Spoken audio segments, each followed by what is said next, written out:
up, dude? Oh, man. I was doing this for a really long time. I know. I kind of saw you start, and I just didn't want to look. Yeah. If you aren't watching the video, she was flipping me off because... I've given him the bird. Why did you flip me off? Because...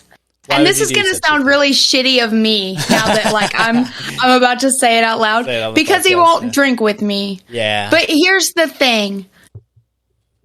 I don't drink very often. That's true. This so, is like, kind of like your only this is my only time to ever really drink. And now I'm drinking by my fucking self because my brother is like struggling with some kind of weird existential alcoholic crisis. It's sober October, dude. It's sober October. I'm doing it for fun this time. November, sober December, sober blah, blah, blah, blah. You can make sober rhyme with all of the months, dog. No, you can't. Except for March. Dude, name another one. Sober what, January? That doesn't rhyme. That doesn't rhyme. What are you talking about? Dry January? Dry January? I guess. That's not even the same. It's not even alliteration. It's nothing, bro. That's a real thing. People do dry January after... oh, well, yeah, after the holidays. And stuff, New Year's. Yeah, that's the only reason I thought of that. Well, that's basically alcohol December. That's basically just doing like a no drink November. New Year's resolution. That's what I'm trying to think of. You no can drink you November. You don't have to say like the word sober, but you can make November. it. You can know nothing November. That's true. Yeah, because they kind of set it up that way, didn't they? Yeah, no shoes November, dude. Let's go. Because they want to stifle us. Speaking of they're stifling you. Speaking of know something. Before we get any further, we got to tell everybody we're not cussing on this podcast. Yeah, this is it's going to be fun, I feel like, but I'm also kind of worried. But I don't think I cussed yet. I might have. There's a real good chance I did. There's actually just flipping. I'm a little hot under the collar right now on account of your not drinking with me. Oh man. Yeah, I'm trying to think. I don't think I cussed yet. So, and we don't know what so normally I would say, never mind, it's whatever. I would have cussed right no there. No cussing for sure. Podcast. Why are we stifling ourselves all the time? We're just doing it for I want to say the S's and the G's, but I can't. You know, I'm talking about the gigs. The gigs and the for the jollies. The shenanigans and laughs about it. What do normal people say whenever they're going to say I don't know, dude. They're so boring. All right, well, we got S and G's, bro. That's what we're here for the S's and the G's. Or the S's and the gigs, I could say. And popping these peas. Popping these peas. There you go. Popping that pea elephant down the beach. What's crazy is that sounded exactly like the recording. I know. That's how I say it every time. Every time? Every time. That's wild. Do you know the story behind that? Yes, you were trying to make Olivia really mad. Right? No, well, I can't say you peed her off. It started out because I was at this party at her house and I was super drunk and I wanted a mozzarella stick. And Olivia was like, you don't need to eat cheese like you've been drinking all night. That's not a good idea. And I was like, give me the mozzarella. I'm going to start getting nasty about it. And she was like, what? And I was like, give me the mozzarella! Oh my gosh, and she hated and she that. Fucking struck... Oh. I'll drink. How about for everyone? Anyway. I guess I can drink it. She frickety-frackin' hit me. Freaking hit me. She hit you for saying it? Yeah, and so now I do it all the time. You say... Because... Mozzarella! Yeah. She'll come after me, dude. That's funny. From across the room, she'll hear it and just beeline. I feel like you've told this story on the podcast before, and you just told it way better that time. So, if you heard it before, that's what actually happened. I don't remember what you said before, but I don't feel like it was as good as what you just said. I wanted a mozzarella stick, and she wouldn't let me have one. And you were willing to fight over this mozzarella stick, dude? No, I didn't know I was going to get hit. I thought I was being funny because Olivia's kind of like... I don't want to say a prude because that's really extreme. She just isn't super comfortable talking or hearing about sexual things. What is mozzarella? You know what I mean? That, though? Is it just because you're saying it in a sexy, moany way? Yeah. The first time I ever said it, I wouldn't have put that as sexy or moany. Threw my head back, and it was like, oh God, it was very sexual. I told her I was gonna get nasty about it, though. I warned her. I think she was probably thinking a different kind of nasty. Yeah. You gotta keep them on their toes. Never let them know your next move, dude. That's just like actually nasty, like especially mozzarella. No, it's like a goopy cheese kind of, right? I love cheese. I love cheese. I like cheese too. I love cheese. Oh yeah, we're gonna do keto too. There in October. It's actually so I like keto. So you're gonna cut your half diet in half by half. Yeah, you just be a little bit more disciplined. So your food selection just went from like say 100 options to maybe 50. Yeah, basically. I don't like half of it, so 25 for me, bro. Yep. Yeah. Yeah. It's fun, what? Though. You just get to eat meat and, nuts, and like you get a few berries. So what's going on in your noggin with the no drinking thing? It's sober October. Just doing it for the fun of it. Why? Why not? I feel like that's the challenge of it. And also, I have a few things to like test me throughout. Like we're doing Grading's Gayrage tonight, which if this wasn't as soon in the month, and we do have to do another one because we did one so soon in October. There's a chance I'll probably have drank by then, but I want to do the whole month. But it's like I do got a bunch of stuff to do. We got the podcast with Zach. We're doing, and it just doesn't help to be drunk. Friday I guess the 13th podcast. Well, it doesn't help anything, except for having a good time. Yeah, but we're doing the Friday the 13th podcast at Zach's house. That one's going to be super dope. Space Base is coming to town, so we're going to go to a show. Yeah, that's a thing. And then is that an EDM show? Yeah, Space Base. Yeah, it's Harrison. It's my friend Shelby. And you're gonna be sober October because sober October means like sobriety. No, we're Cali sober out here, bro. Yeah, we're Cali. Oh, that means you just. You can smoke if you want and shit. But you can't do anything else. Said the S word. Ha ha ha. Chug. Is that water? Is that water? Are you being so for real right now? It is water. Are you being for real? It did not feel like a punishment at all. It didn't. I want. What are we gonna do? Super refreshing. I'm glad I did it. So we got to do something else. What happened to your finger? Oh yeah, I broke my finger. Yeah. So we'll talk about the punishment later, I guess. Because I did break my finger. I'm going to think of one. All right. As I'm telling, you can do that. But, I broke my finger, dude. Sucks. It's the one. So I've had the same injury for a long time, right? I've had it for like 2 or 3 years. My finger just kind of like swells up every once in a while. Like I'll like hit it on something or like it's never healed from whatever happened. Because I don't know what happened. Because I just woke up after being super drunk one night and my finger was swollen. But it was more like I jammed it or something. Like it didn't ever like change color or anything. Like it was sore and it was like it was pretty swollen. But so I just kind of like left it, and then like for the last like 3 years, like it will just like every once in a while you'll just get one good lick on it or something, and it'll puff up a whole bunch. It sucks, dude. And so whenever I was like rock climbing and stuff, like I didn't have as good a grip because like sometimes that finger would hurt and stuff, and like you want to let go, Yeah. Right.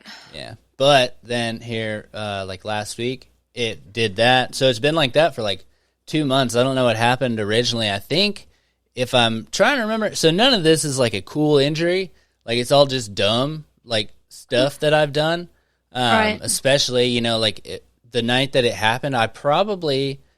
I didn't get in a fight or anything, so, like, I probably just hit something. Like, I just was fucking... Right. Just carelessly swinging your arms? Yes. Or, no, I probably, like, was talking smack or, like, I was just outside. Sometimes you just feel like boxing a little bit, and I was probably, like, like, maybe like a tree or something. I like to wrestle. Dude. I don't know. I like to get a little toasty and wrestle. Yeah, for sure. Yeah. That's my shit. But sometimes you just like box something up, something like maybe I thought it was going to be soft and it wasn't soft or something like that, because that has definitely happened. That reminds me of my crackhead neighbor, and I have a story to tell. Nice, dude, about his. Do you want to hear it right now? No. But like I was saying, none of this is sports related. Don't let me forget. Yeah, none of this is sports related injury. Now tell your crackhead story. I want to hear this. Okay. I'll tell you what finished off my finger here in a minute, though. Okay, so sidetracked crackhead story. Okay, first, before I forget, I have an idea for the cussing thing. Okay. Let's make it a contest on who can cuss the least. Okay. And let's keep a score. I'll find something to keep score on here in a second. Nice. And let's keep a score. And at the end, you have to do however many blah, blah, blah. Okay. And we'll decide that when we get there. And we'll decide that as we go. Okay.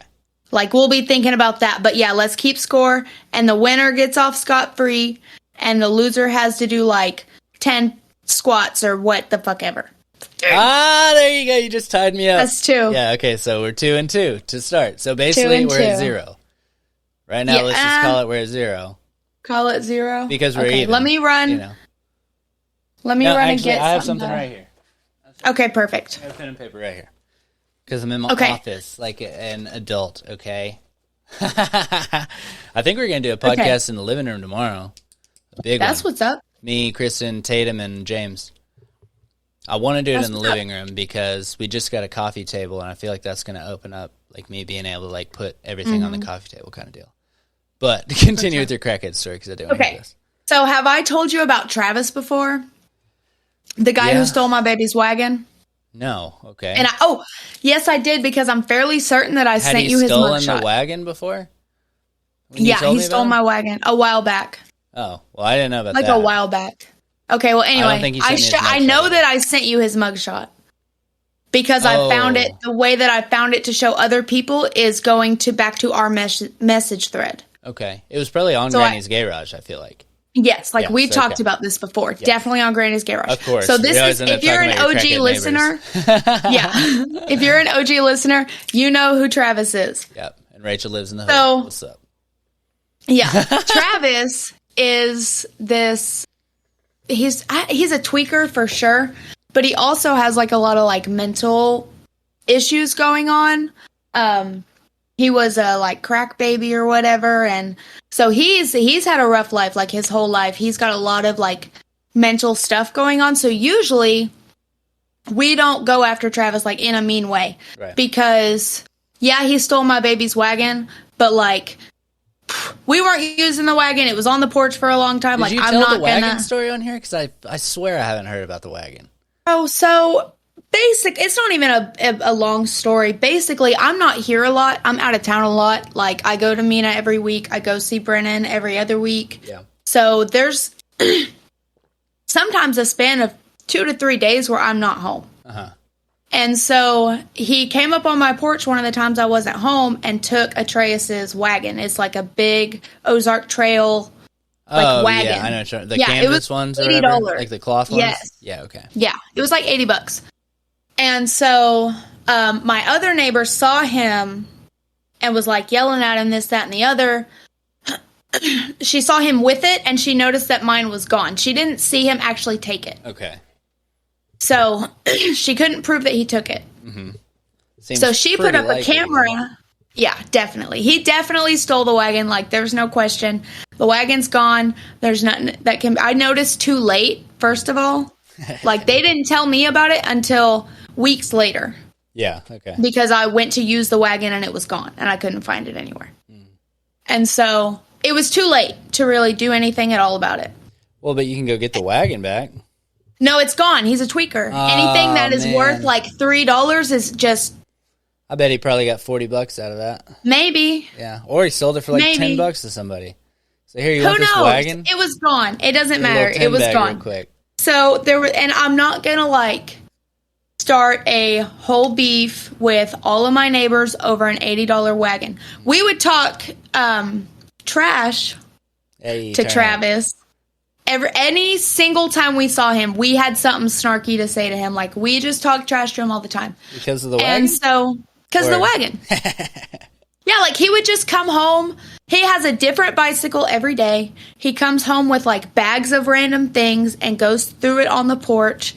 And we'll be like, what is that, Travis, your ill-gotten gains? Like, yeah, dude's out there stealing stuff, dude. And so we would just like give him snarky little comments all the time. Anytime we laid eyes on him, we had something snarky to say. He gets a new bike every day? Yes. That's crazy. Yes, and we'll be like, oh, you get a new bike, Travis? Somebody stole my bike, I saw him. He once had a bike that had no seat on it. And we were like, you're having a good time on that one, aren't you, Travis? Oh, my gosh. You're not going to get a new bike tomorrow, are you, Travis?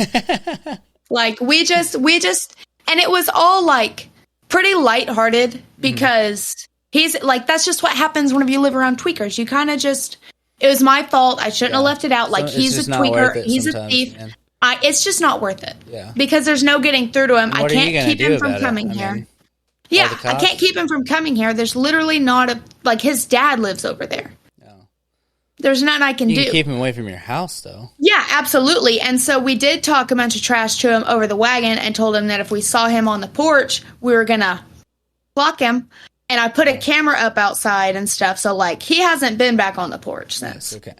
You got to keep the crackheads at bay. Yeah.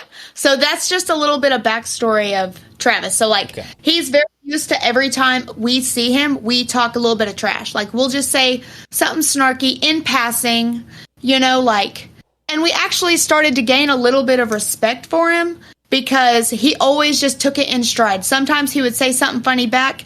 Sometimes he would just laugh it off. And, you know, he was just super cool about it, you know?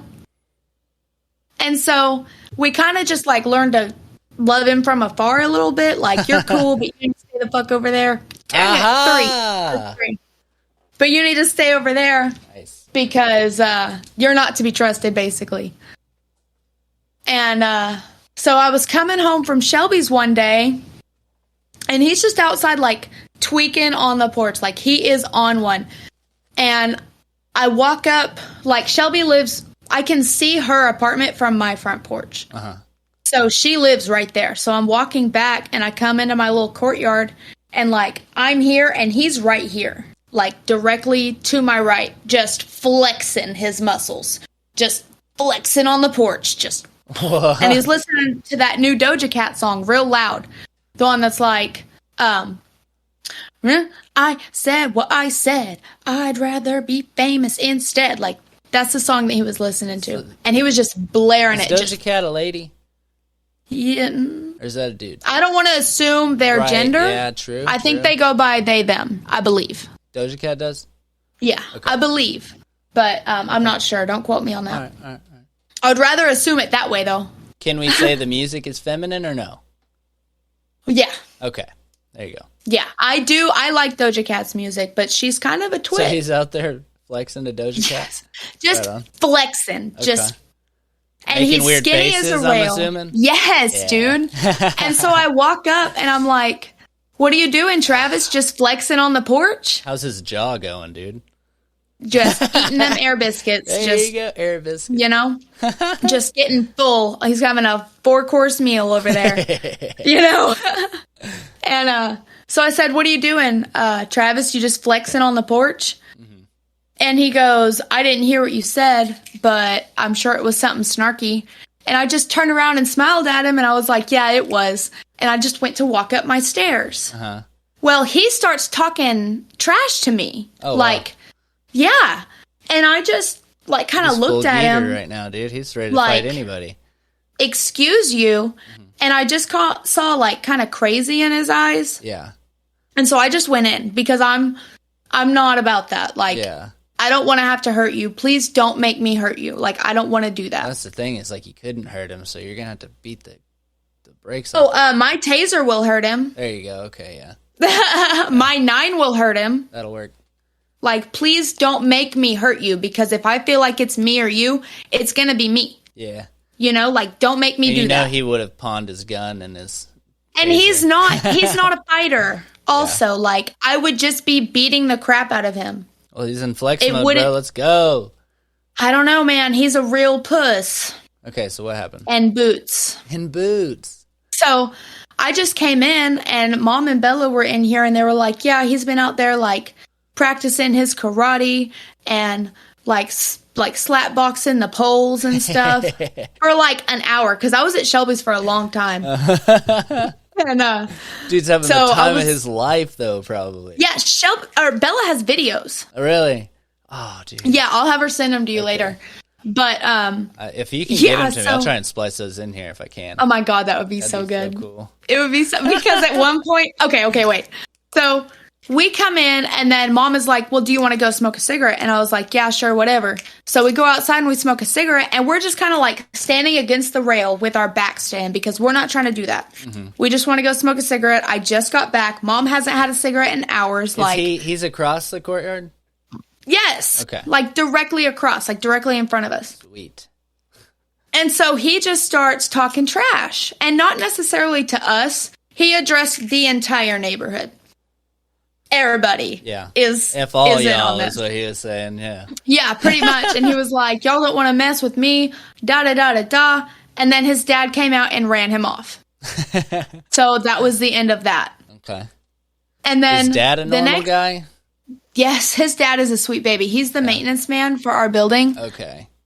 That's how he's in there. Yeah, he's just really, really, really a nice guy. And he just doesn't know what to do about Travis because Travis is tripping. Like, whenever he's sober, he's not so bad. Like, he can hold down a job and stuff.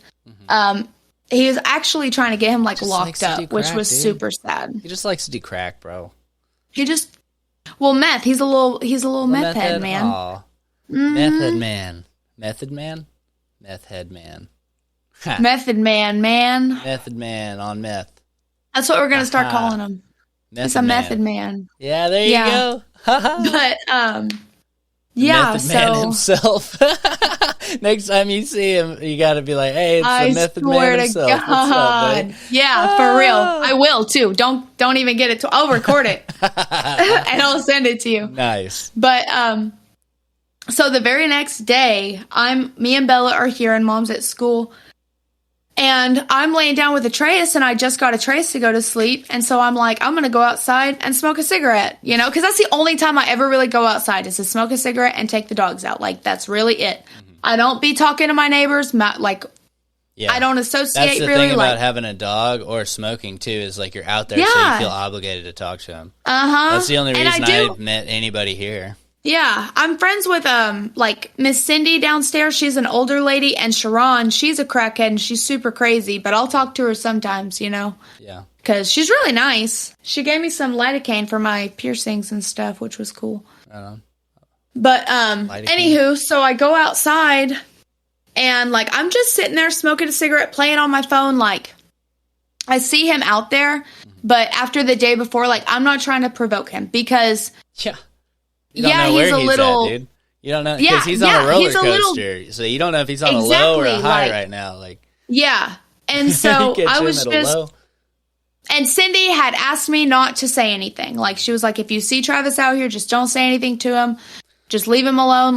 We'll take care of it." Da da da da da. And I was like, "Okay," because he is super mentally ill as well. Mm-hmm. So you have to be careful how you handle him. Okay. Because he's mentally ill, and so slow or high key mentally ill, crazy.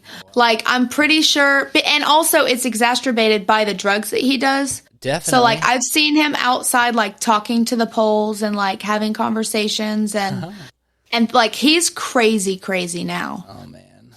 Maybe sucks. Before the drugs it would have been manageable, but. Yeesh. Yeah, not so good now. And he's really kind of nice, and he's funny, and he's really smart, but God, dude. And so, I'm just sitting out there smoking a cigarette, and he's practicing his karate on the porch, and he's doing, planks and frog jumps and shit. He's working out, Dang it, dude. That's 4. What'd you say? That's 4. I said the S word. Ah, right on. Yeah. So I feel like that one barely counts. Yeah. Can it not count? No, we have to count it. We have to count it. Dang it. Because it will be the one most used, probably. So, he falls down, right? He frog jumps and he falls down, and I couldn't help myself. I giggled a little bit because it was so funny, dude. It was so funny. How can you expect, you can't be out there. So how did he fall doing a frog jump, though? He was like... Just in land, or he was doing planks. Bella has that part on video, so nice. You'll see exactly how it happened, because I don't remember because I was trying not to look at him. Mm-hmm.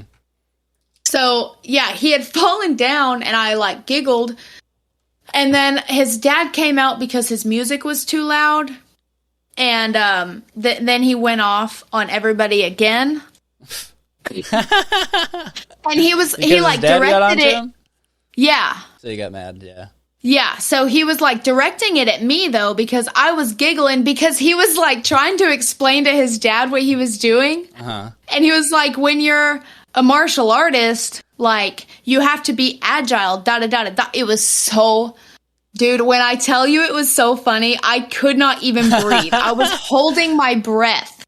A martial artist. He's a martial artist. I mean... really just a ninja. Amateur, probably, yeah. And he's not good. He's not good. So, yeah. And so that time, I think I was just like, Travis, get out of here. Go. Just leave. Mm-hmm. Just go. Or no, I think I said, because he was talking crap, and then he started talking crap, shadow boxing. And I was like, Travis, are you fighting demons down there? Are you okay? Are you good? You need help. You okay? Who are you fighting? What is happening to you? Let me help you, dude. And he Let's get these just got dudes, upset. Man. Yeah, so he just got upset, and he leaves. So he leaves after he has these little meltdowns. He'll leave for hours. Yeah. Sometimes he comes back. Sometimes he doesn't. Does he come back with more stuff? Yeah, and so that night we were outside and we're hanging out on the porch. It's a beautiful night, so we're just chilling. And Atreus is outside playing on the porch, and da-da-da-da-da. And Travis comes out, and he turns on his music, and he starts shadowboxing that pole. Turns on same song or no? No, he has several different songs. Okay. Of different ranges. And, we're vibing. We're all listening to the music. We're singing along to the music. Travis is singing along to the music. There you go. We were vibing. It was fine. Mm-hmm. And then he's slapping around on the pole, and then he does a spin move and kicks the side of the house. Yeah. And then he turns around and gives it the old 1, 2, 3, the side of the house. Just pow, pow, pow, just super loud. Hard. Yeah. And so his dad comes out, obviously. Of course. And he was like, "What are you doing?" And Travis was like, "Oh, well, when you're a martial artist, you have to be able to swing at full force and stop at the last second. So that's what I'm working on." And he's like, "See, watch this." And he's kinda cool, shadow boxing. I mean, that makes sense. I guess. He's shadow boxing this metal pole, and he's just he is kind of good, I guess. He's just touching it with the tips of his fingers. Mm-hmm. And the whole time he's talking to his dad, "Oh, see this? You couldn't do this, da da da da da." And then he does to dad kick. Just walks up and knocks him out. I've seen his dad just choke him out. I've seen his dad just stomp him, dude. It's oh my gosh. Yeah, his dad don't play. He's not a fighter. Mm-hmm. He's not. But he likes to talk a little smack, though. It sounds like. Mm-hmm. Uh-huh. He does a sick kick move, and he falls down and he rolls and he's trying to get up, so he's rolling, trying to roll out of it. He's just log rolling on the ground, and so by now we're rolling, laughing, we are cackling because it was so funny. And he goes off on his dad because he turned down his music and da da da da da. Well, Mom is here, and Mom believes that he is talking smack to us because the last couple of times he was. Yeah. But this time he really wasn't. He was talking to his dad. Yeah. She can hear him through Mom the window, is huh? She can hear him from No, inside. we were outside. We were all outside. Mom was? Yeah. Okay. And so he was talking smack to his dad, not to us. Mm-hmm. And Mom goes, "Well, why don't you just tone it down a little bit, Travis? Why don't you just take a deep breath and calm down?" And he turns around and he says something to Mom, and she goes, well, why don't you just go to your house, Travis? Why don't you go practice your karate at your house, dude? Why you got to do it over here? Yeah. We were vibing, though. Because you don't have a house? Oh, man. Well, he turned around and he said, what did you say, you old doo-doo-doo? Oh, no, And so dude. Mom was like, why don't you go to your house? Oh, because you don't have one? Uh-huh. Oh, because you're a deadbeat little da-da-da who doesn't do... And he's like, they're like talking back and forth. He's calling her every name in the book. Mom like will dig in too, man. And Mom gets up and she starts going down the stairs. Mm-hmm. Or she like starts towards the stairs because he like started towards my stairs. Oh, yeah. And like, he knows better than to be on my porch. Oh, yeah. Because I've straight up told him, do not ever come on my porch. Like, I will wig. Do not come on my porch. Yeah, you have no... And he wasn't allowed on my porch before that. Mm-hmm. Yeah, oh, wow. So... And he knew that. Yeah. And so, yeah, he was just talking trash to Mom. And so then Cindy comes out, which is his... I don't know. There's a weird family dynamic between them. They're not related, but she takes... I don't know. And so she's like, hey, y'all, like, calm down. And she's, like, telling Mom to stop and, like, calm down because Travis has mental issues when he started, like, being rude to her first. You know? And so Mom was... Like it came... Mom was not fixing to quit, though, because that's the way that she saw it in her head. He came at her in a sideways way because we were all chilling, and Mom was like, why don't we just tone it down a little bit? Yeah, okay. And he turned around like, da-da-da-da-da. Yeah. And Mom was like, da-da-da-da-da. And then it went da-da-da-da-da-da. Uh-huh. And so he, like, starts towards the stairs, and Mom stands up, and, like, me and Bella kind of, like, lean forward a little bit. Like, we might have because I'm not trying to fight. Like, I'm vibing.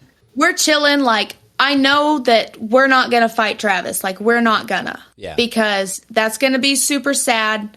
He's going to get beat up.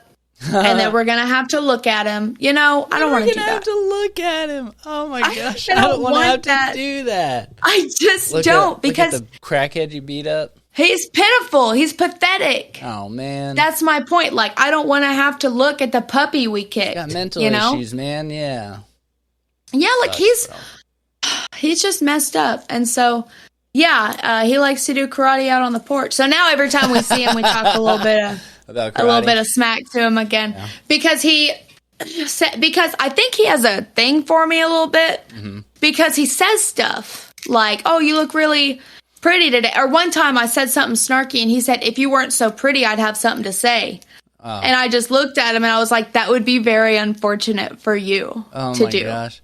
Like, you don't want this. That's kind of a compliment, though, you know? Yeah, but I don't need your compliment. I need you to not speak to me. Yeah. Thanks. Yeah, you could have just not said anything, huh? Yeah, like, I don't go out of my way to ever talk to Travis. Yeah. Ever. Like, he always initiates conversation, if there is any at all. Yeah. So... I was a few days later, I went down the stairs and he was like, oh, look at you all fashionable and gorgeous. And I stopped dead in my tracks and I was like, Travis, don't speak to me. Yeah. I said, we don't have anything to say. You're disrespectful. You don't know how to act. And I want nothing to do with you. After the way that you spoke to me and my mom the other day, we're not cool and we're not friends. Don't speak to me. Don't look at me. Like, we're not okay. Yeah. We can be cool from afar, but, like, we don't need conversation at all. Stop talking to me, bro. Yeah. Stop talking to me. Mm-hmm. Period. And so then I just walked to my car, and he's, like, was talking, and I turned around, and I said, be so for real. Like, you are not still talking to me. Mm-hmm. And his eyes got wide as saucers, and he, like, stepped back, and he was like, no, I'm talking to her over there. And I whipped my head around, and there was a chick over there who was like, and I was like, that's what I thought. I don't want to hear another word come out of your mouth that's directed at me in any way. Don't talk to me. Well, we're not friends. Yeah, get him. Because I'll tell you what's up, but I'm going to be cool about it. Yeah. Until I'm not going to be cool about it. Like, that was his warning. You don't need to talk to me. Mm-hmm. We have nothing to say. We're not friends. You don't need to talk to me. Man, giving him the business, bro. That's where I'm at right now, dude. Yeah, I mean, you do have to kind of draw a line here, though. Yeah, so, like, you don't need to speak to me. You have nothing, like, you do not contribute. How long has this been going on, would you say? When did he take the wagon? He took the wagon. Oh, man. That was a hot minute ago. That was like over the summer. Oh, okay. It was before we went to Padre, though. Yeah. Yeah, like, it's been a long time. Dang. How long has he lived there? The whole time? Yeah, so I had an altercation with him when I very first moved in. Yeah. I had been carrying in a bunch of groceries, and I guess whenever I came in, I left my keys in my door. Mm-hmm. And so I'm sitting in here, and I think I'm like painting or I'm doing something, like I'm concentrating really hard on something. And it's silent in the house, and then I hear keys jingle at my door. And, like, I was living here alone. Nobody else had any keys to my house. Yeah. Yeah, I think I told you this story before. And it was him. He said that he was... his name. You told me about the crackhead, like, forever ago. Yeah, dude, that was Travis. Yeah, okay, right on, yeah. Yeah, that was Travis. Yeah, because I told him... the door and you were like, there's no reason for you to be at the store or whatever. Yeah. And he was like, well, you left your keys in here. I was gonna... no, you weren't. Yeah. No, you weren't. Yeah, okay. And I said, don't you ever come back on my porch again. You have no reason to be on my porch. Don't you ever do it again. The beginning, right here. Mm-hmm. This is his origin story of his and then he went to jail for a really long time. Ah, okay. So he was out of the picture about for the crackhead.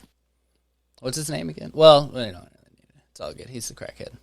Yeah, Travis. Travis, yeah. I don't even know his last name. So. That's a crackhead name. Yeah, but that's one reason that I miss Michael Jones, because if whenever Michael Jones was here. Who the heck is Michael Jones? And Travis was here, he did not speak to us. Like, Michael Jones would not let him speak to us. He would not let him, like, associate with us in any way, shape, or form. Like, leave them alone. They don't want nothing to do with you. Leave them alone. Mm-hmm. And I know for a fact if Michael Jones were here and he had seen what had gone on outside, he'd have kicked his little butt into the dirt. His little butt. I love Michael Jones. I miss Michael Jones. I don't know if we've heard of this guy either. He was my pet crackhead. Yeah, you have for sure. Oh, he used to take my trash out. Pet crackhead. Okay, yeah. He used to pick up the dog poop and stuff. Yep. Yay. Oh, man. You gotta have one on your side, dude. You know who he is. The only thing that can fight a crackhead is a crackhead, I know. Dude.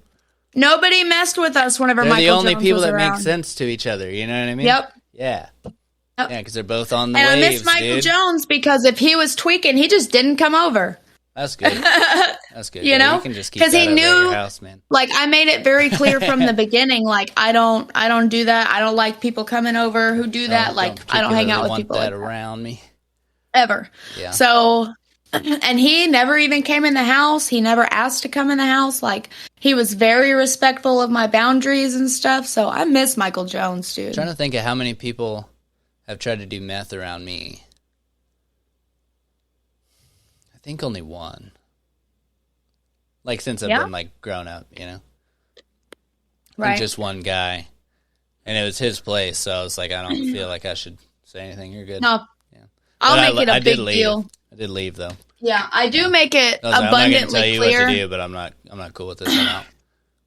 I'm very vocal about it. I don't like people who are strung out on drugs. It gives me PTSD. Do whatever you want, dude. Do whatever you want, but I'm not going to be here. Yeah, I don't want to be around you, though. No. Like, you can do whatever you want, but we're going to be friends from afar. Did I tell you about the time I accidentally did it? No. Dude, so we were trying to do coke, and man, yeah, that's how they get you. Yeah, we were doing coke in the bathroom, and my buddy lined us out, me and Logan, these two lines, but he puts them really close together, and whenever I went to rip one of them, I sucked up both because they were like right next to each other, dude. So like, I got a little sniffer on me apparently, but I sucked both of those things up, and then Logan did some too, and then we ended up just like laying in my room, like I'm on the bed staring at the ceiling, he's on the floor just staring at the ceiling for like 12 hours, dude. It sucked, man. Like we couldn't, like, didn't even really want to listen to music or anything. We just kind of wanted to just lay down. Like, it was sad. I guess, I don't know if it just wasn't good stuff. I don't know. I was like, what is the allure of this? I'm not hungry. I'm not tired. I have no idea. I don't know what to do, you know. I don't feel like doing anything. And most people that you ask that do it don't know what the allure is either. Yeah. I asked our cousin who used to be really bad off on it. You know who I'm talking about? Our cousin? On Dad's side? Yeah. Yeah, I know who you're talking about, I think. He used to stay with us for a little bit? I asked him what was, whenever he was real big into his addiction too, I asked him what was the appeal of it, like what made you want to do it? And he said, dude, there isn't one. In the world? He said, it's gross. It's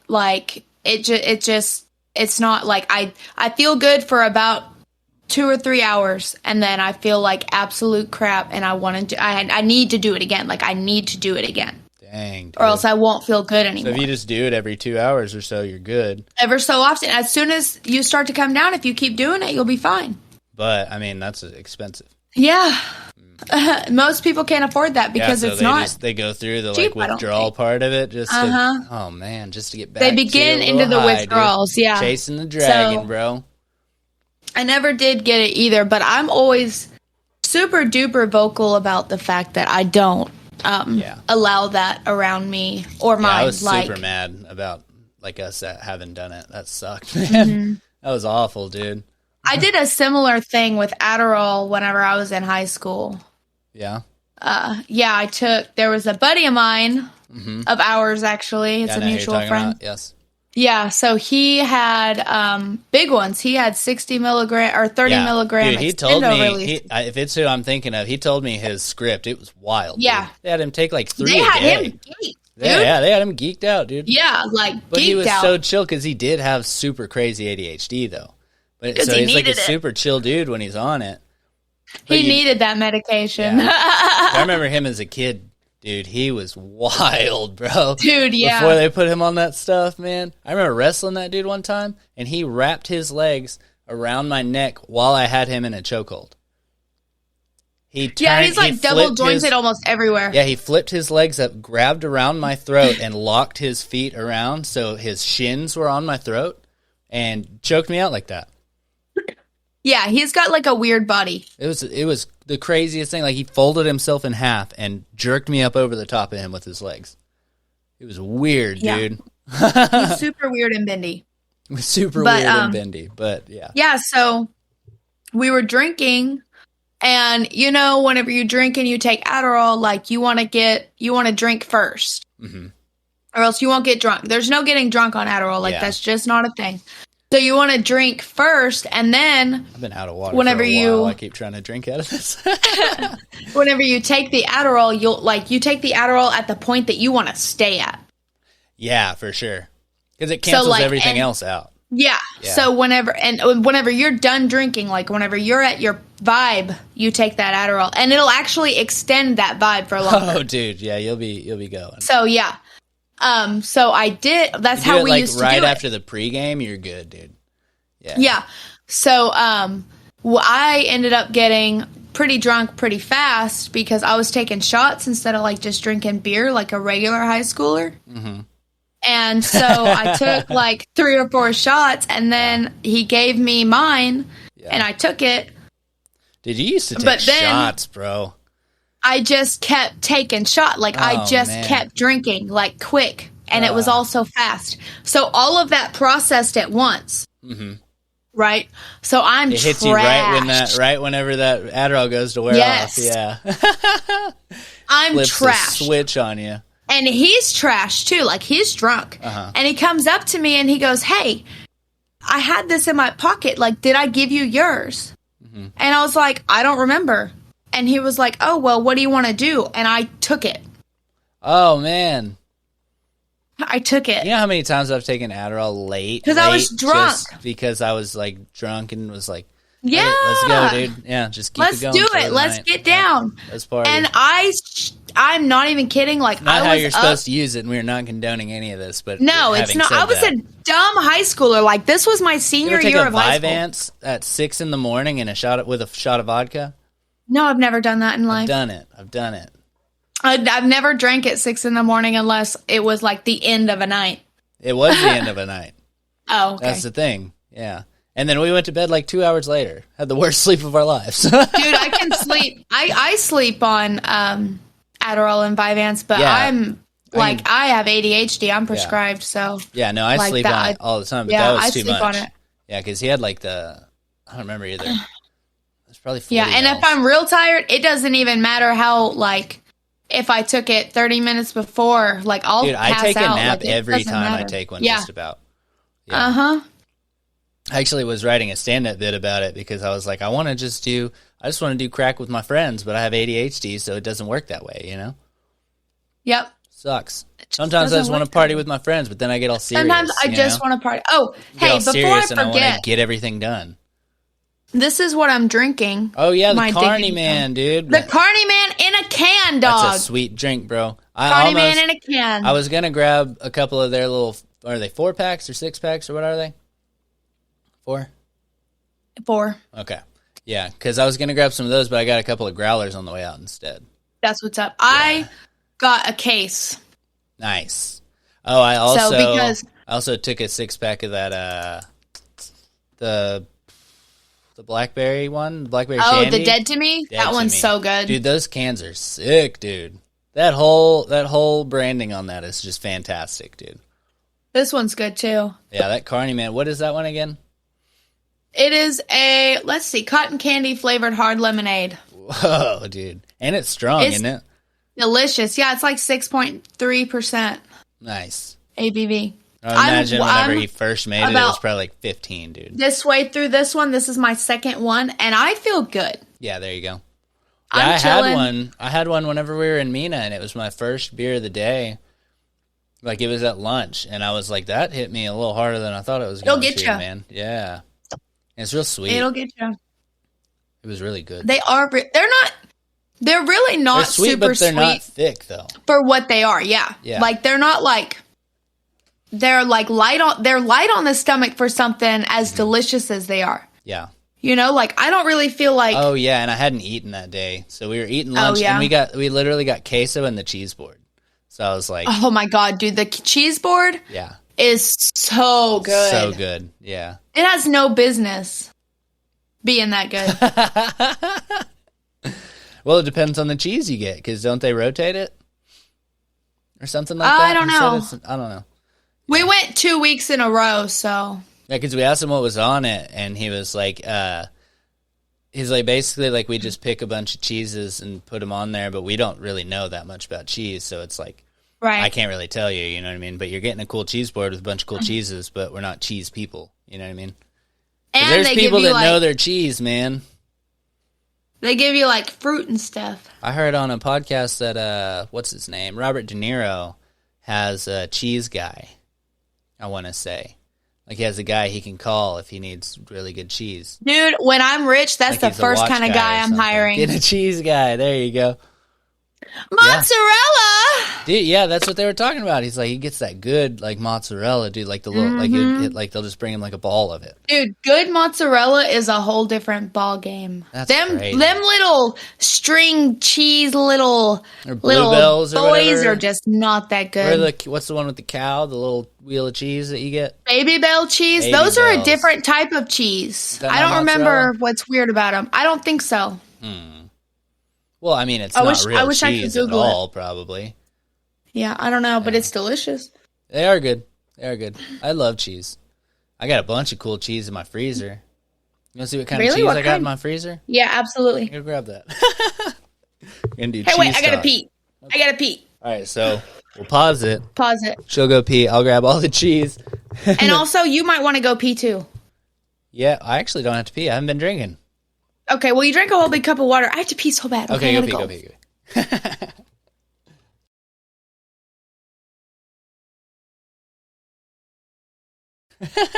And we're back. Rachel went pee-pee. And then we got into a conversation about whether or not the C word should be used. Like, where do we draw the line? Where are we drawing the line here on this? Is the TWAT word a bad word? I don't think so. Because it is a slur for vagina. Like, it is a slur. Right, but I'm thinking, like, name brand cuss words. But so is the C word. The C word. But, yeah, I think it might be a curse word. And it's also only a bad word in certain places. You know what I mean? Whereas, like, the F word, the S word, the A word, you know what I'm talking about? A and T's, you know? Anal. That's exactly what I meant. Yeah. Crap, what else? What other words? The D word? Yeah, okay, yeah. The A word? I feel like I don't use the D word a lot.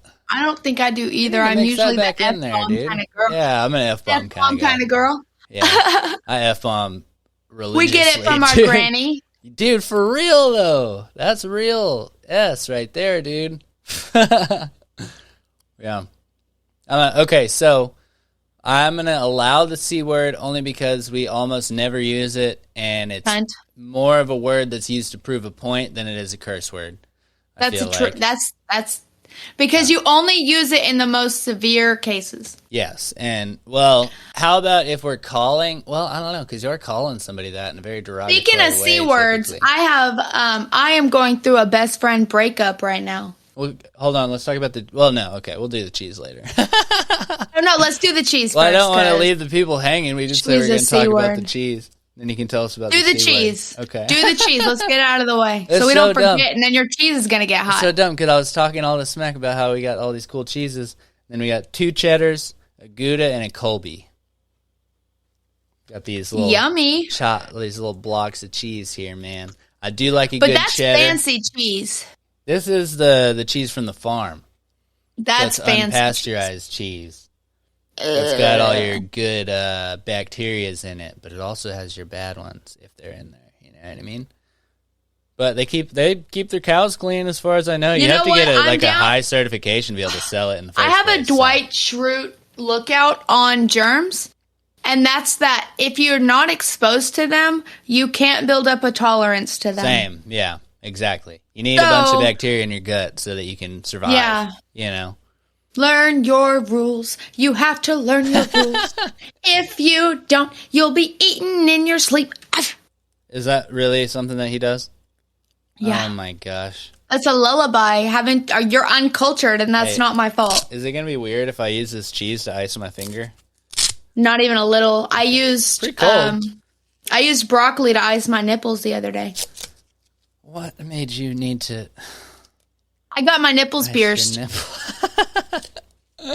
Okay, I mean that is the only logical reason. So I was thinking I went into the tattoo shop, got both my nipples pierced and my nose pierced.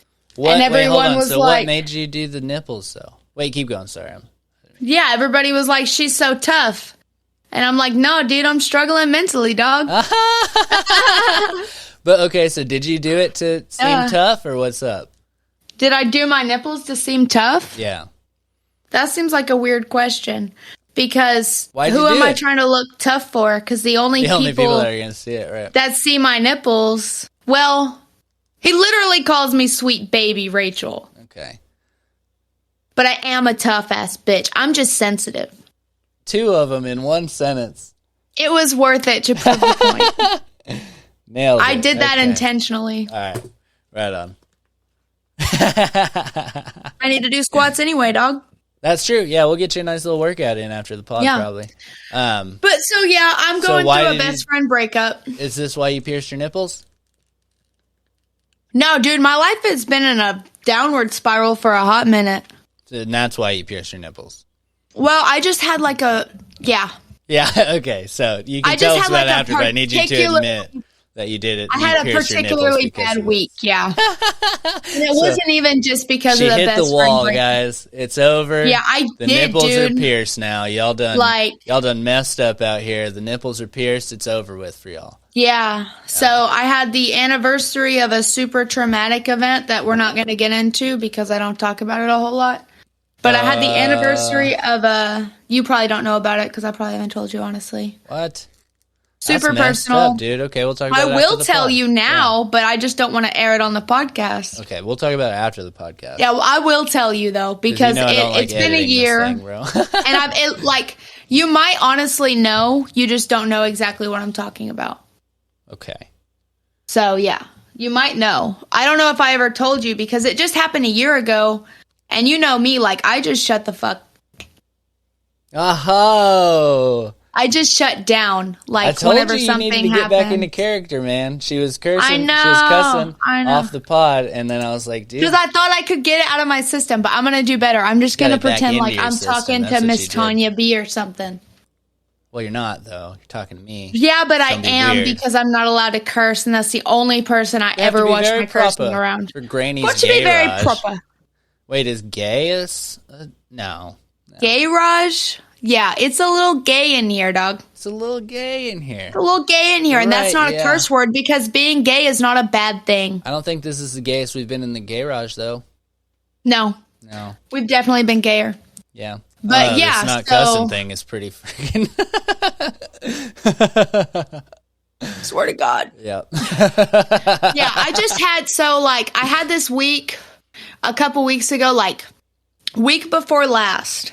I stayed at Brennan's like Monday and Tuesday because I was off work. And then I came home Wednesday, went to work. And that day, I went to work 2 days. So I had like a good Monday and Tuesday, except Tuesday I was at a salon when I was working at, anyway. Okay. I went to the salon and I didn't get not one customer all day. Wednesday rolls around. I haven't gotten any customers all day also, but I try not to get discouraged about that because like that's just part of it. That sucks though, dude. It does. That's like and going I'll get to the into bar that. and like not anybody showing up. Yeah. It sucks. I'll get into that here in a minute because I'm not there anymore. I made a big life choice. Anyway, so pierce your nipples. I did. Is that part of the new life choice? Yeah, no, not really. I've wanted to do that for a really long time. I just pulled the trigger. Okay. You know? So, my bad week starts on a Wednesday. And, like, I'm at work, nobody's coming in. I'm just in a bad mood. Like, I'm not feeling super hot. I just have, like, I'm feeling bad vibes. Bad vibes. All day. Yeah. Really kind of that whole week. Because, like, even me and my sweet, precious baby Brennan were kind of distant, like, whenever I was at his house. What? So, like... It was just, we were just kind of, I don't know. Were you being weird or was he being weird? I was being weird. Because, like I said, it was around the anniversary of this big dramatic event. Okay, so, like, I'm in a weird headspace to begin with. Yeah. And, like, I'm still in that headspace. Like, I don't know how long that's going to last, but we'll see. But, if I know it or not. Yeah, I don't think, you might not. Because I don't know. It was it just happened and it was super freaking bad, dude. Like, okay. All right, yeah. So, I might have alluded to it. It's all good. We won't talk about it. But yeah, anywho. So yeah, I called Bella and Mom and I'm like, "Hey, did you get my laundry done?" And they were like, "No." Okay, cool, because all of my work uniforms are in that laundry. All of my clothes that I wear on the day-to-day basis is in that laundry, so that's what's up. I'm so glad you didn't wash it and bring it back. Like, I'm so glad. Because the reason I didn't wash it when I was in town was I was helping Bella with her breakup, and I cleaned her room. You did do that. I was there for that one. Okay. Yeah, and I cleaned her room, and I, like, spent the whole day cleaning her room. I did her laundry. Didn't you do my laundry? Yes, I did everything for every single buddy else. Yeah. You know what I mean? And so I didn't get to get my stuff done because I was doing for everybody else. Mm-hmm. And so I asked Bella if she could please do my laundry. She had 2 days to do my laundry. Oh, wow. And she didn't get it done. And they were also supposed to pick up my Carney Man beer because we were supposed to have a girls' night up here, and so I was gonna get that Carney Man for this girls' night with Shelby and like and Eula, and so they didn't get the beer either. Even though I had called Mom that morning to confirm about the beer, and she didn't get it. Oh my gosh! So it's like, okay, you guys just aren't paying attention at all. Yeah, like I did all, and I didn't get to get the beer because I was doing for everybody else. You know what I mean? Yeah. So it just kind of like was like, I do all of these things for everybody else, but like you can't do these little bitty things for me. And I think I had spent that like one of those days cleaning Olivia's entire house. Yeah. As well. So that was the whole thing. And it just kind of, it bothered me a lot that, like, Bella's up here staying at my house. Like, I'm doing all of these things for all of these other people. I'm always trying to, like, help everybody out all the time, and you can't help me out the one time I need you to help me out. Like, I don't feel like I ask for help very much. I don't feel like I ask a lot of other people. I really try to handle my own stuff. What are you doing? That fucking cheese, man. It's in my way, and it was driving me a little bit crazy. But I was listening, and that sucks, dude. Right? So, like, and I was in a weird headspace already, so it was just, like, it was just a bad day. It was just a storm of all of these things. Yeah. And then I go taking home. Away at your patience kind of deal? Yeah, like, I go home from work, and Mom and Bella come home, and I'm like... I'm pissed off at them. So I was going to go over to Shelby's house. Mm-hmm. And I needed to go over there and get my purse, which is an important note in this story. Okay. I needed to go over and get my purse from Shelby's house. And I was going to go over there and hang out for a little while because I was angry with Mom and Bella. Okay. And so I was going to go over there, smoke with her, hang out over there for a couple hours and just chill. And, well, her stupid baby daddy's there, visiting with the kids. Oh, Shelby's? Yes. Oh, cool. And so I'm like, cool whatever. Dude, huh? No, he's a real bag of penises. Yeah. I figured so. Just hot. Garbage. Like a hot sack of nickels. Like, just what nickels. In the tarnation is wrong with this person? Oh my gosh. And so, tarnation. I'm even cool about that because they've been broken up. We have been hanging out like all the time. She hasn't told me they're back together. I had no idea that he was going to be over there at all. Oh, sweet. Like, I had no idea. Yeah. They were broken up the day before. She told me that she had blocked him the day before. The day I left my purse at her house. Oh, okay. And so I go over there, and she's like, oh, my baby daddy's here. He's seeing the kids. And I was even like, you know what? That's what's up. I'm super glad that he's over here visiting with the kids. There you go. And she was like, he brought me diapers. And I was like, that's what's up. That's cool, too. All right, I'm very proud of that. Points and points. Let's go. I'm so glad. Da-da-da-da-da. Mm-hmm. Let me know when this man leaves, which I didn't even say. I said a dirty word. You said...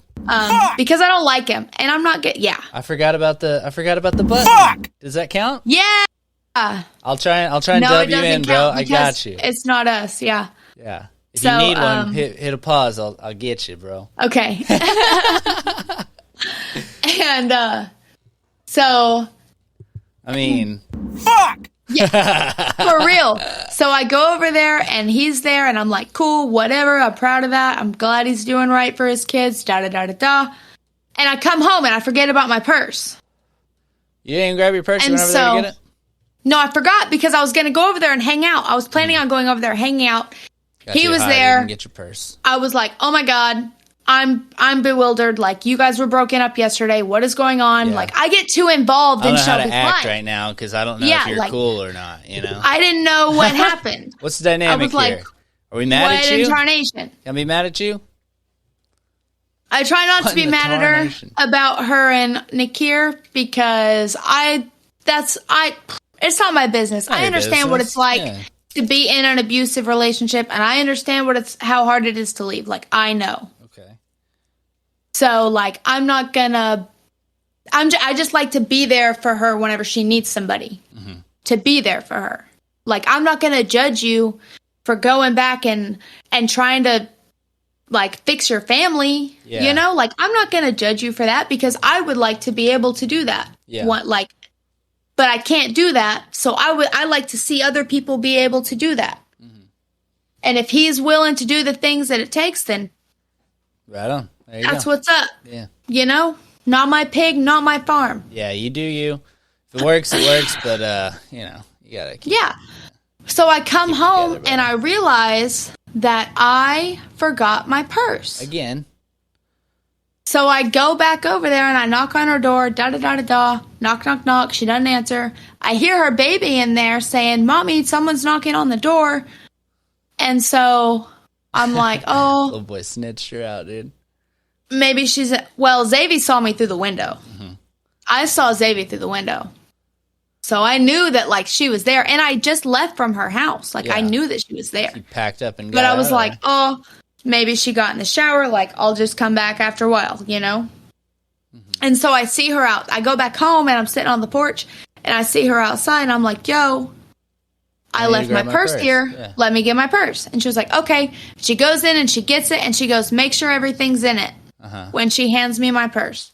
And I say, okay. And I had something of small value, I guess you could say.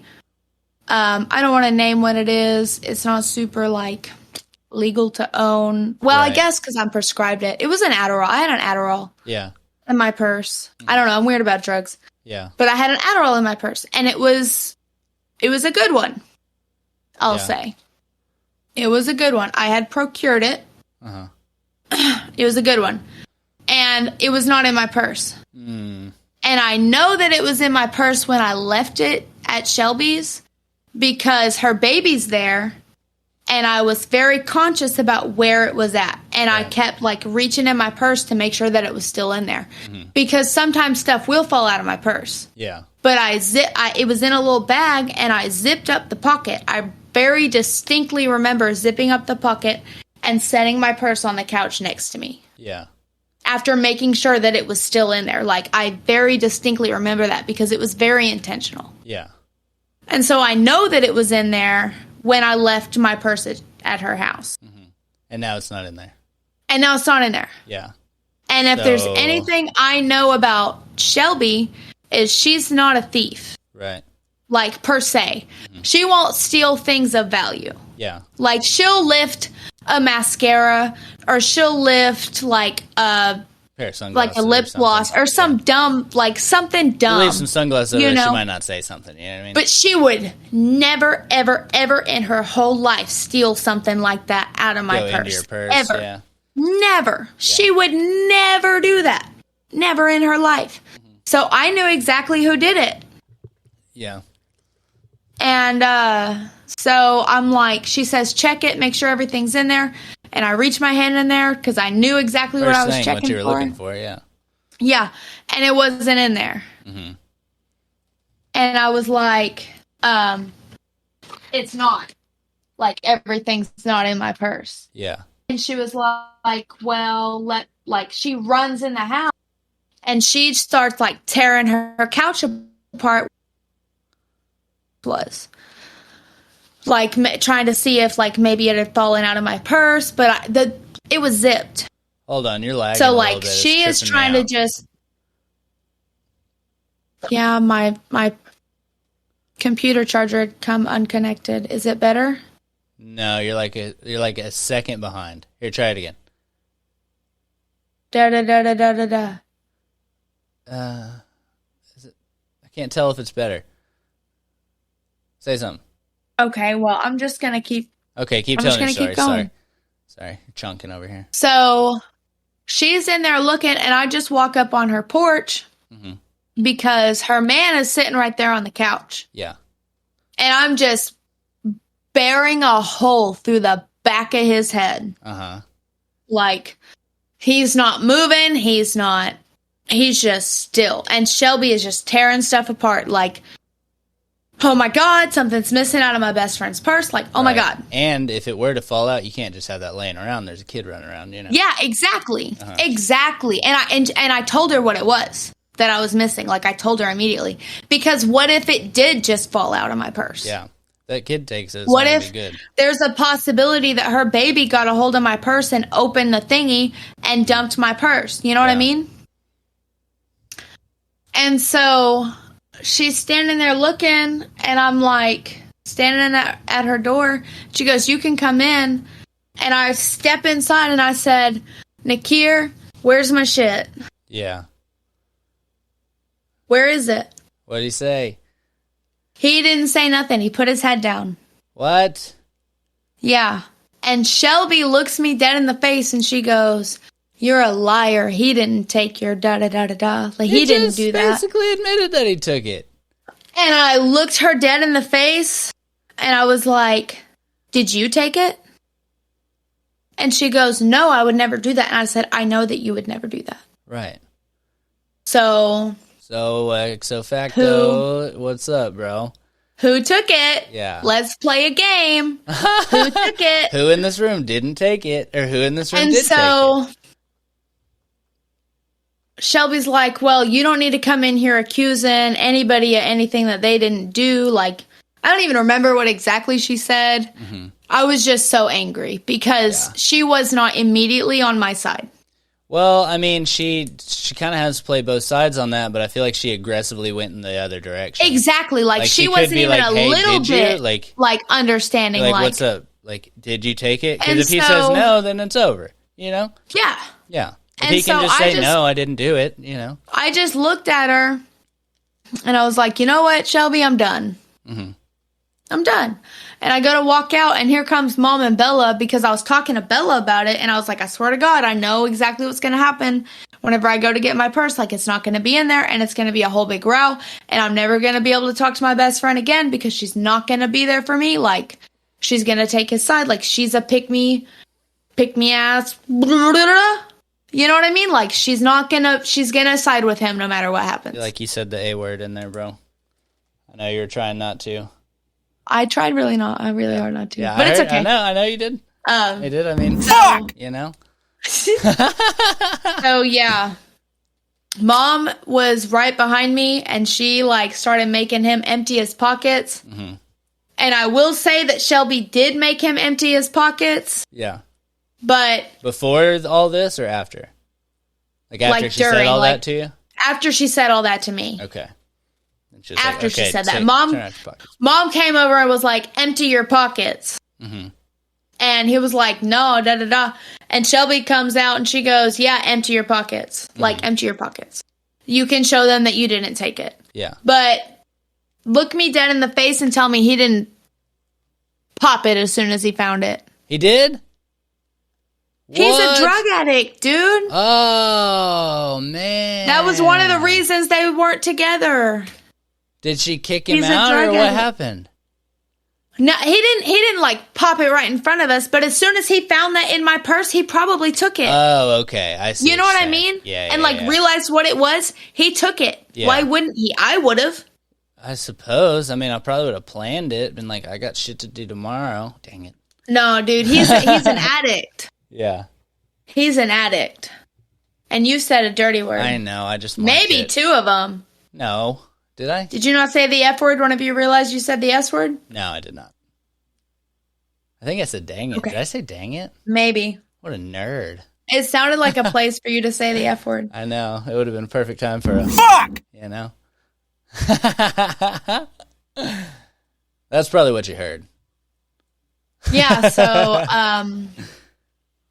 me and Shelby aren't super cool anymore. Yeah, okay. So why didn't she just... I don't know. Well, because you didn't have proof now. Yeah, there's no way to prove it. Unless, what about the little baggie? But the little baggie was gone. I mean, I don't know. He sounds dumb enough to put it in his pocket to me. Mm-mm. Yeah.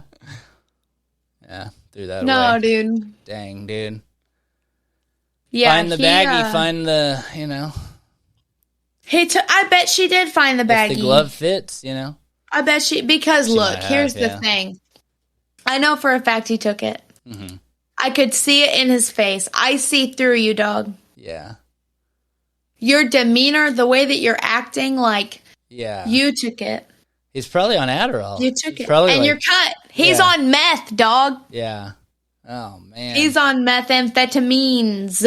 Jeez, dude. On the regular. He's skinny as a rail. Dude, the reason they broke up was because she was trying to make him go to rehab. Oh, my gosh. Yeah, so come on now. Come on. Come on, dude. You're going to tell me. There's so many words I want to use, and none of them I can say right now. It doesn't even matter what it was. It doesn't matter that it was something like illegal or da-da-da-da-da. He went in my purse. In your purse, dude. And he had looking for drugs. I stayed the night at my boyfriend's house the night before and had my dirty underwear in that purse. Those were still in there? Yes, he had to touch my dirty underwear. Your dirty underwear in the purse? Well, they were dirty.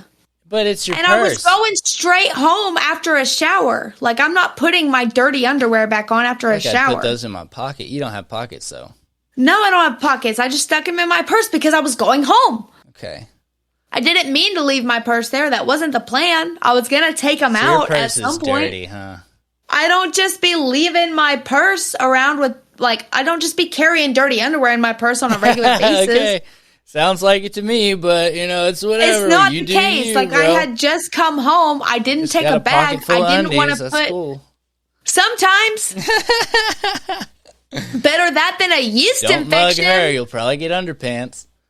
Don't go through my purse. You're going to see some personal belongings. That's a good point. Yep, there you go. So he had to touch my dirty underwear to get to that. So it was just violating, dude. Like, it wasn't purse, cool. Man. My purse, that's mine. Like, I feel like dudes don't have something like that. Like, if you got it in my pocket, that's the thing. Yeah. And there's a maybe rule, my wallet, but I don't really give a crap. Everybody knows. Everybody in this world knows. You do not go through a woman's purse. Definitely not, dude. You just don't do that. I feel uncomfortable. I was just talking about this earlier whenever girls are, like, getting into their purse to get their IDs and stuff at the bar. Like, they pull out some weird stuff, dude. That's what I was telling her. I was like, dude, there's so much stuff. There's, like, a bottle of, like, a big bottle of ibuprofen. We have to carry all kinds of stuff with us. Yeah. At all times. Yeah. Like. Dude, and then I was saying they pull out, there's so many times I've seen this, they pull out like the little thing that's like a change purse. I have one over here. Like these things. And that's where they keep all their cards. But it is packed to the freaking gills with that stuff. Yeah. Dude. It's insane. Because we got a lot of stuff, coupons and stuff. Oh, look at that. We got coupons. I'm doing that. Gorgeous girls use coupons. I got gummies in here, bro. No way. Edible gummies? Yay. Did you hear that? Hooked it up, dude. That's what I'm talking about. That's what's up. Thanks, Lolo. I got to put this podcast together. Well, no, I guess I don't have to do it tonight, huh? That's crazy. I usually end up doing the podcast right before. I'm only 3/4 of the way through this. That's dude, nice. I'm going to get to like chill and enjoy this. I'm going to say that these were a good investment. Yeah, I was glad whenever I'm going to go ahead and plug in. Wait, where is it? It's the other way. Oh, no. The Washita's Brewing, dude. I've plugged them so many times on my podcast. The Washita's, dude. Mm-hmm. They literally, bro, I'm going to say something about, this is so anyway. Good, by the way. So my boss at the brewery one time said something to me about the Washita's were talking about opening are actually opening a tap room here in Fort Smith. Oh, wow. Yes. And so my boss, who owns the other brewery, looked at me and he goes, so your brother brews for the Washita's, right? Mm-hmm. And I was like, yeah, dude, for sure. He's a baddie. Like, Traven's the coolest dude in the world. Crazy good beer. He makes the best beer I've ever had. He does, yeah. He makes the best beer I've ever had. He has not made a beer. One I would pick. Even his yucky beers are still drinkable. Oh yeah, for sure. Because he makes some weird stuff. Yeah, like even the stuff that I don't like I can still get it in a flight and finish my flight. Everybody, that's the crazy. Yes. Thing. Yeah. They've got a huge range. Anyway. I'm not even going to get into all that. too much, you know what I mean? Yeah, but you know what I mean, dog? Yeah. The Washita's should have his penis sucked from the back, dog. Oh, no. From the back. So she could suck it from the back. I'm trying to see what that'd be like. They deserve it because they're killing the game. And I work for the competition. And I'm like, I don't even care if you post this because what are you going to do? Fire me? No, yeah. Even if they do see it, which they obviously don't watch the podcast. I watch the numbers. Yeah. Yeah, they're definitely not watching. So definitely not watching. No, that's like whenever I did the the podcast with the Awashtas, I was talking to Derek, and I was just gassing him up the whole time because I love that place, dude. Dude, so it's cool. Amazing. It's they crazy. did it Go right. listen to that podcast if you haven't all yet. the time at work. I direct people to them all the time. The brewery hoppers that like come I send people there from here.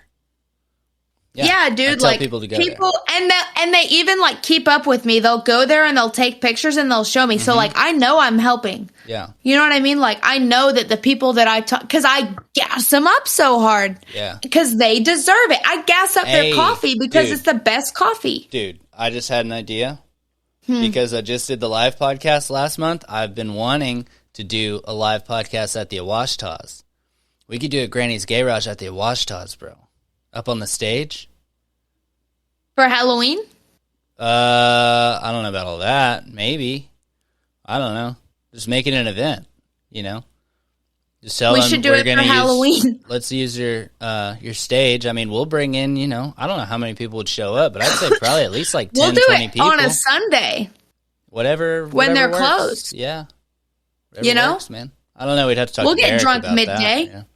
Yeah. Let's talk to Derek about that. But, yeah, that would be cool. If they would do a little private event for us, that would be sick. But, I mean, I'll do it on like a Friday, Saturday night or something if they're willing. Or really more like, that seems more like we'd probably do it like a Monday night like we do, you know? Yeah. Yeah. Yeah. Well, I just worry that they would be cram-packed with people because they're so busy, because they're so popular, because they're so good at stuff, and their menus are so well curated, and their beers are so good. We would be bringing them in business. We would bring them like That's 20 true. more Hashtag people. the Washitas. Hashtag the Washitas. Plus, we're locals to there. Hashtag live people at the Washitas. love us. Yeah, dude. Because we're like the coolest people you've ever hung out with in your whole life. I could probably get like 20 people over there, just myself. I could get, You get your whole side I'll talk going? to your people. Yeah, let's get 30 people going. We'll see. I don't have a lot of friends because I was a mega B-word in high school. I mean, there's people that you know there that would want to go. I'm thinking about like, well, obviously, I don't know. We can't have Heath there, can we? No, because on account of he's a piece of shit. Ah, man. And I'll take that. I'll take that, Mark. Mark me up for that one. Oh, man. I said the S word on account he's a piece of shit. Mark me up for 2. I'll do it again. You're so far ahead right now. I don't think it's gonna matter. I don't even care. I'll do the squats. I'll do a one-handed cartwheel at the end. I don't give a shit. Fuck it. We're cussing now, guys. Okay. Yeah, dude. Here's Rachel the thing. lost. All right, let's go. Here's the thing. I don't even care if I lose. Yeah. Here's the thing about Heath. No, we're not doing this on the podcast. I'm not gonna be nasty. I promise. Okay. Because I don't have any ill will towards Heath. Okay. I really don't. He did me dirty, dude. He did me real dirty. Yeah, I mean, and like, what bothers me the most about it is that like we had gotten really, really close as friends and as human beings. Yeah. Directly before he did me so dirty. He's in a super weird place then, and I feel like he might still be, but I don't know. Yeah, but we were at a point in our relationship where we could have talked about that. Yeah, well, I mean, because, you still can talk about it, though. That's the thing. Even after the initial, like, thing, I tried to forgive him, and I was like, let's be cool. Mm-hmm. Let's be friends. Da-da-da-da-da. And then he got me again, dude. That's the problem. Oh, man. And then he lied. Let's get together and hash this out. And said that he tried to reconcile it, and that was a fucking lie. Oh, and then he stole from me again. Like months and months later. Yeah. And that's just simply not okay. I need to see. I'll talk about this. We'll do this. Well, next time I'm in, we'll bring him over and we're going to talk about this. Because I'm over it. I'm sure you are too. He owes me an apology. Sure yeah. Honestly, if he started off the whole thing with an apology and was like, look, dude, I'm sorry, and explained his side, which he never did. Mm-hmm. He just ghosted me. We never talked about it. He never, ever even tried. Yeah. Well, let's okay, and so, we were close, dude. Yeah. Like we were bros. Like we did everything together. He was so close to my kid, dog. Yeah. That's a problem. That sucks because he's part of the family, you know? Yeah, you were my brother. You were, like, we were close, bro. That's my problem. That's why y'all need to talk it out. And you need to also, either force an apology at him or something. I don't know. I should have been, like, an untouchable. Like, I should have been untouchable. Yeah. Period. Mm-hmm. Period. Yeah. That's true. That's true, for sure. With no discussion, I should have been untouchable. I should have been the last one. If you wanted more from our little situation that was happening, you should have said so, and I would have tried. Like, we could have worked that out. Yeah. But the screwing over part of it, that's just... Yeah, like, you don't get to just screw me over because you're mad because you haven't felt like you've gotten enough when you didn't tell me that. Mm-hmm. Whenever we're so close, like, I talked about my deepest trauma with this man. Like, we were close. Yeah. That's what gets me. That's, like, the absolute and total betrayal with no regard for me as a person at all. That's what gets me. You guys are going to have to talk about it at some point, dude. And I might be open to that. But, man, I did. You know what I did? What's that? What'd you do? I did witchcraft on his ass. What? I fucking hexed him. That's probably why he's in such a weird place right now, dude. That's exactly why he's in such a weird place right now. You gotta and do you know what the thing is? Is this a thing the that hex you can reverse? Only lasts? Yeah, absolutely. It reverses whenever he makes shit right. Well, let's do That's the contingency. Let's go, I'll dude. show you the spell I use, dog. Until it's set right, you will not be okay. Wait, so what is the spell supposed to do? Hold on, I'll go get it. She has her freaking spell book she's got to go get. It's all sketchy ass witch over here, dude. Yeah, she's not a good witch, guys. Like, there's good witches and there's bad witches, and I don't know that she's a good witch, bro. Kristen's a good witch. Lady Kristen's a very good witch. But, Rachel's a little sketchy, bro. You mess around, you're getting a voodoo doll to the nuts, dude. What? I was telling him, I don't know if you're a good witch, bro. Dude, I was just about to say, like, I was like, I've only hexed two people in my whole entire life. Yeah. I've been a witch for a long time, and I've only hexed two people in my whole entire life. That's wild. So, and I don't take that lightly. Messed around and caught one, bro. Because, like, it comes back on me threefold. Oh, wait. If you do it with ill Whenever will, you do, there's a threefold law in witchcraft. Anything that you do to somebody else comes back on you threefold. Whether you do it as a healing, as a protection, as a da-da-da-da-da, whatever you put out. So if you do a healing spell on somebody, you have healing coming to you. Yeah, but if you put ill exactly. Will out, you get... Whatever you put out, you get back threefold. Oh, jeez. Okay, if you put out dark shit, you get that back threefold. Well, what happens if you fix it, though? Does all of that go away for him and you? Well, it went away for me because I do witchcraft and I understand how to, like, get rid of a hex. Okay. But shouldn't that cancel out the other? No, not necessarily. You tried it, though. Hold on, I'm looking for this. It was a mean one, and I'm pretty sure I Did you write these, or what? Yeah, this is my grimoire. What is that? This is my book of spells. That you wrote? Yeah. What does that say? None shall lay eye with evil intent. None shall lay eye without my consent. That's wild. It's like a poetry book, but kinda darker. But darker. Well, here's one thing in here. Like, this is the most mediocre, like, grimoire. It's not even. I love how you have black lipstick while we're talking about this. You spooky bitch. I think I'm still gonna keep tabs. Okay. But you're allowed to cuss, but I'm still going to just keep tabs, see how many times we do it. You got 11, by the way. I have 5. Yeah, and like when I tell you that I was so hurt and upset by what Heath did to me that I literally felt Hecate in the room with me whenever I did this spell, I'm not exaggerating. Like, I was so upset. Like, he did me so dirty. So whenever you do the spell and you get it threefold, does it happen as it's happening to them, or is it something that's going to come back later? Kind of. Kinda? Like you go through what they go through kind of deal? Similar, yeah. I'm bound to what they go through, sort of. That sucks. Yeah. Well, maybe that's why you're doing what you're doing with your fucking friends and shit, you know, having a bad time. Maybe. Yeah. So you need to fix this, is what I'm saying. And we can do that. We can fix it. Bro, I take cleansing baths all the time. I don't know if it matters, bro. Because that's inside you, bro. Where is this? Where is it? Put a spell in there, dude.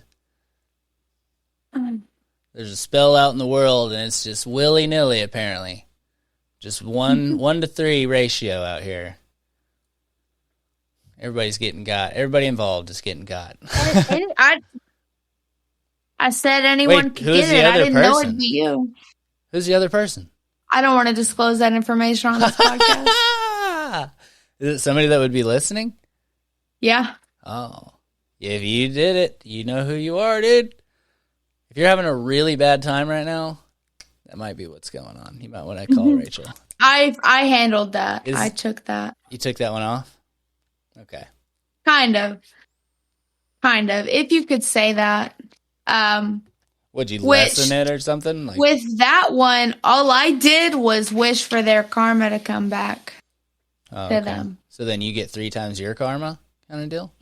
Yeah, kind of. But I'm not a bad person, dude. So yeah. So as long as hey, karma's only a bitch if you are, right? There you go. Dude. Put that on a t-shirt. Where is this? It's definitely God, on a t-shirt. It's only because I'm looking for it so hard that I can't find it. Of course, right? Yeah.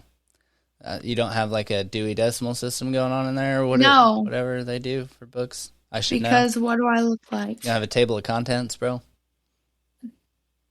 No. You need a table of contents for that book. I know. Yeah. It's actually really important. It's actually really important. I see that now. Yeah.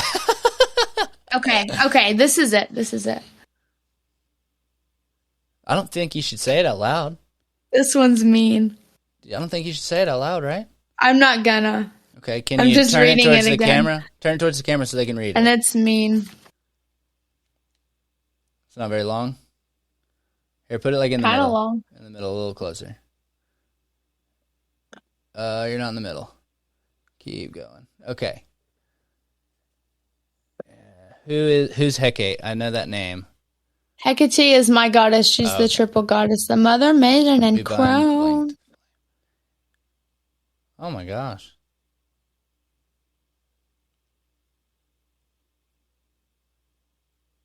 Oh.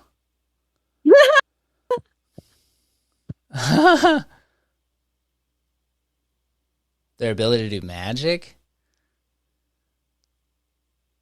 Of any sort. And people do magic on a daily basis. You just don't realize it. Wait, so the last bit where you're saying stop the harm? Is that how to fix it? Or I didn't get to read the last bit. What does that last part do? Only when their deeds are reversed will this be uncast. So only whenever they make it right and reconcile the situation or pay me back in some way, shape, or form. Yeah. Either emotionally, monetarily, you know what I mean? Yeah. Like, do you a solid, you know? Get back in your good graces somehow. What have you? Yeah, what have you? Dude, yeah, whatever. You know what I mean? Yeah. So, yeah, this is the one that I used. And I actually it was such a beautiful ritual, and it was such a spiritual experience. It's really well written right there, too. It looks cool. Thank you. This book is gorgeous. Like, I put a lot of work into this book. That's pretty sick. You should publish it. How many spells you got? Oh, I've got a lot. I've got this book just about full. Dude, I'll publish that for you. And I've started a new one. We can publish that. Well, they're all ones that I kind of. I'm not original. Like, do they work as good? Do you think if they're typed? I mean, I guess the words themselves have the power when you speak them, but it doesn't. Yeah, no. Like they would have to be handwritten because a grimoire is a grimoire because I hand wrote this. Oh, okay. And I put my personal energy into this. Yeah. That's a trip. So, yeah. So that would be really cool, but I would sell it on the internet as something like you could copy as your own. Yeah. You know, if you wanted to do it that way. If you but it always, like anything that you put your own work into and your own power into. Mm-hmm. And I'll read you another one just in case you guys think I'm just a crazy bitch. But let me just read you a good one. Is it wrong to profit off of your witchcraft? If you say you were gonna sell that spell book, like if we wrote it all out, typed it up, put it on Amazon. No, you don't think so? Not necessarily. I don't think. It depends. Don't want you to get weird karma coming back at you or something. You know, I don't know. That could apparently. It depends on what kind of energy you're putting out there and what kind of message you're sending. Wouldn't you think it should be shared? Anything that you do that is good, like I'm sharing a healthy, like a beautiful book. Like there's not just hexes. Like there's one hex in here. That's my only hex in this whole book. What kind of good spells you got in there, bro? So I have a stress banishment. I have healing spells. I have luck bringing spells. They're kind of like mantras, really. Yeah, kind of. Yeah, exactly.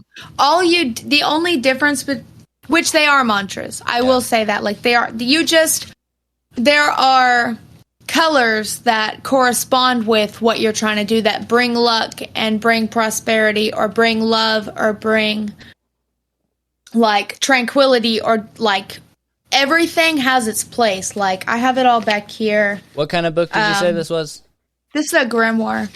I'm going to assume that's Grimoire. Grimoire, I believe. Grimoire. Of course it's grim. Grimoire is really, I think, how you say it. Grimoire, okay. I'm going to tell Lady Kristen. But it teaches you how to make sigils for really whatever you want, and that can be good or bad. Any spell can be good or bad depending on what your intentions are. Yeah. That's what I was saying when you were gone. I was like, Lady Kristen's a good witch, so we need to get I could change that spell that I used into a good spell. Good, yeah. You should actually do that on the opposite page. I just had so many like other good spells that I needed to find some other type of spell to put in here. And you could make it to where if they fall out of your good graces, then the spell ends kind of deal. I even have a child's prayer. Do you want to hear my child's prayer? Yeah. That I'm gonna teach my son if he ever decides to be like decides to do this. Yeah. Mm-hmm. Which I would never push it on him. I would never he doesn't even know. Like he plays with my crystals and stuff, but those are rocks, you know, to him. He doesn't know that they have significance. Yeah. So like I don't indoctrinate my kid into witchcraft. And you don't keep any negative stones in the house, do you? Never. I don't have any negative stones. I'm not a negative witch. I don't. Yeah. That's not something I normally do. My buddy Sydney has one that he has a pendant of. It's a big black rock. I can't remember what it is, but it's a very aggressive stone. And he said when he wears it, he feels way different. Like he feels way too aggressive and mad. Like it does something. You have to give it that power. You have to believe in that. So, well, he believes in that stuff super heavily. Yeah, absolutely. Yeah. So, like the way that I believe that witchcraft works is that, like, I believe basically whatever you put out there, if you put enough negative energy towards something, and you have enough talismans or enough. Which talismans could be candles or like the things that you use use your magic, dude. Yeah, exactly. Exactly, like the corresponding stones or the corresponding herbs or the corresponding colors of candles and things like those things boost it and make it stronger. Yeah, this is the voodoo part of it. This is but that's effort that you're putting into it. Yeah, right on. You know what I mean? Intention. You're gathering these with intention. Okay. So it's all in you. Mm-hmm. So if you put enough effort and energy of any kind good or bad, into something, I do genuinely feel like it's gonna you change will at have least an for outcome. You. Yeah. Yeah. And it at least gives you peace of mind. Yeah. Having said that, Heath, she did fucking hex you, bro. I absolutely hexed you because you knew better than to fuck with a witch. And we have literally talked about this. Yeah. He knows who else I hexed. We've talked about this. Oh, man. That's how deep we got, Heath. dog. Oh, man. Me and Heath were so close. Like, he knows who the other person was, and he knows how well it worked, and he knew better. Oh, dude. Dude, he's having such a rough time lately, bro. So, ponder that. Next time you guys want to, like, talk down on, like, that weird girl who has crystals or whatever, that's me. She could actually probably get you, too. If anybody, it doesn't matter. I'm like whether low-key, you like, believe really it or thinking not. that you did this, like that it actually worked. Because it's been and pretty rough, dude. Honestly, have been pushing negative energy towards Heath for a hot minute. Yeah, you have. Yeah, we've noticed. For a hot minute. Yeah, he won't even come over to the house if you're there and stuff, dude. It's a trip. I don't blame him because he's a literal fight on sight. Yeah. Well, he's already hexed. Just let it be. If he were to come at me with anything other than an apology, there's a really good chance I'd clock him. Better just leave you the hell alone, huh? Genuinely. Yeah. Yeah, if you're not here to reconcile things and be for real, because I was genuinely wronged. Like, usually I will, like, flip it because I'm self-destructive. Like, I'm self-deprecating. So usually I genuinely believe that things are my fault. Yeah. But this is one of those things that, like, it wasn't my fault. I was wronged. I'm the one who was done dirty. And you can either apologize to me and make it right, or you can stay out of my life forever. And I'm okay with either. Yeah. Jesus. So. Wait, so. You do you, Heath. But, like. On that note, let's read your child's prayer. Okay. And also, who are we praying to?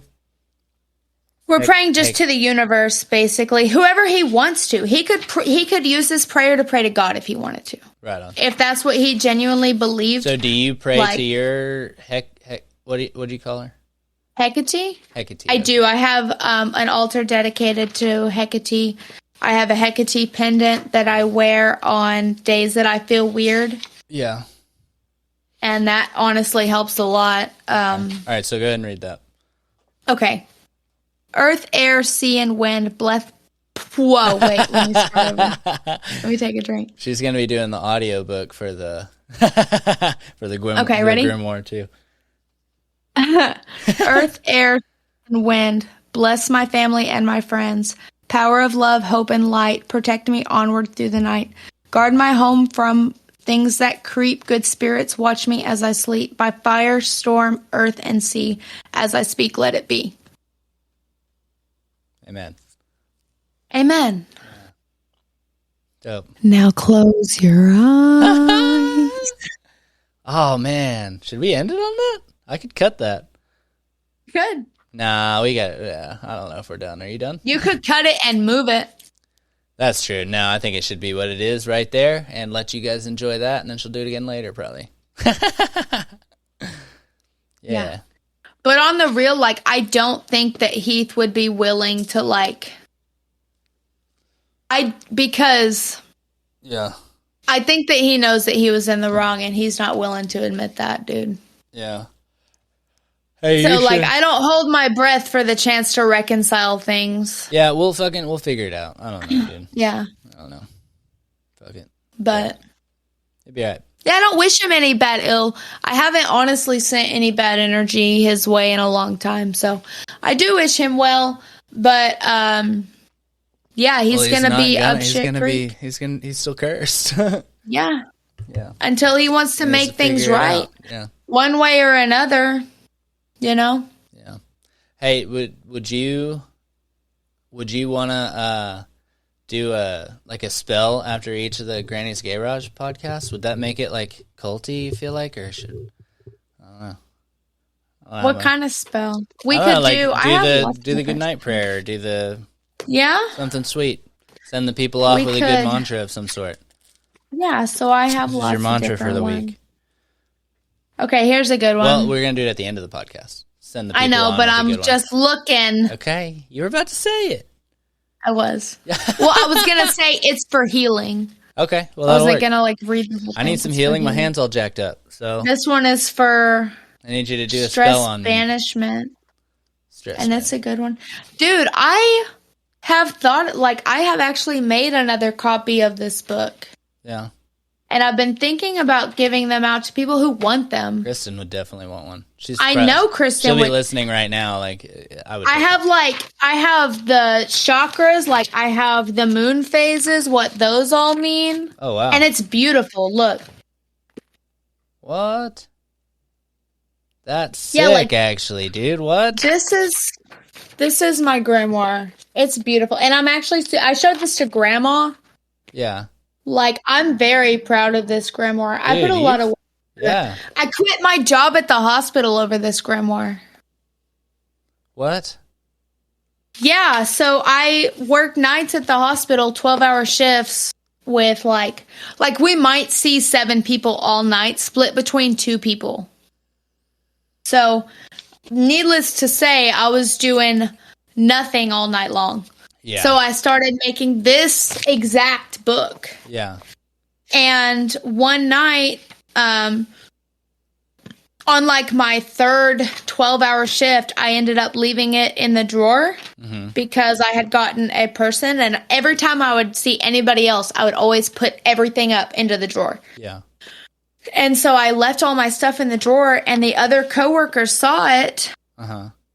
And my manager at the time, I won't name any names because I'm pretty sure she was the still manager, and I don't want any beef because Olivia still works there. Right. But yeah, she straight up told me that a lot of the women, she found my book, and I had been looking for it for days and days and days and days. And I went up there and I asked her. She took my book. Oh, that's not cool, bro. I went up there the next day and I looked for it all over the place and it wasn't there. So I was like, man, maybe I just took it home. Don't take that book. So I went home. That's jacked up. Why would you want it? Yeah. If you think it's what it is, why would you take it? Yeah.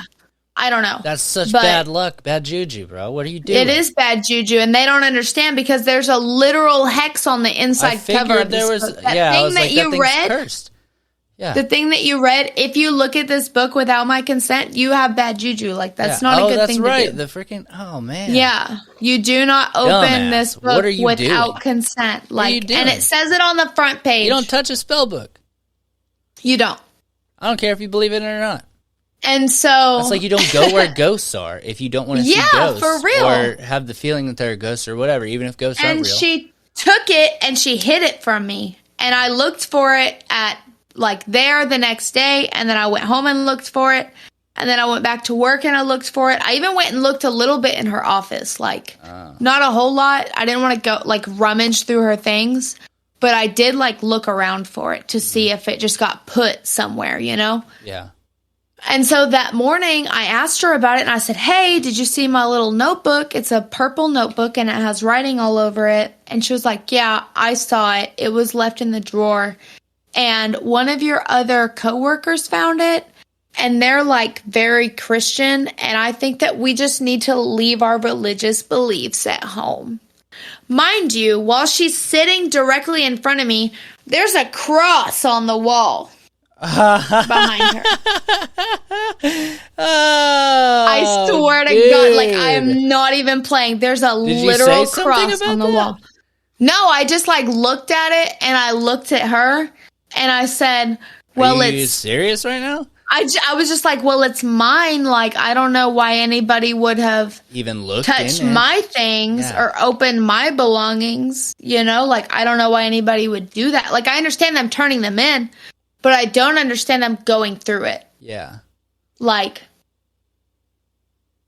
That's not super cool. And she was super cool at all, man. Well, I just want you to know that the contents of this notebook have made your other coworkers lose respect for you.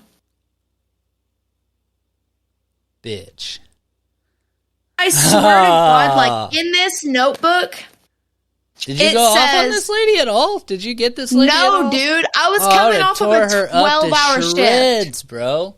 You're not going to knock my religious beliefs? Work at 7 o'clock in the morning. You what? I was getting off of work at 7 o'clock in the morning. And when was this? And it was my second day. This was a couple years ago when I worked at the hospital. Yeah. So, I don't know. I kind of I kind of thought that I was overreacting, by how angry I was. There. I was raging inside, but I was like, you're overreacting. This isn't as big of a deal as you're making it.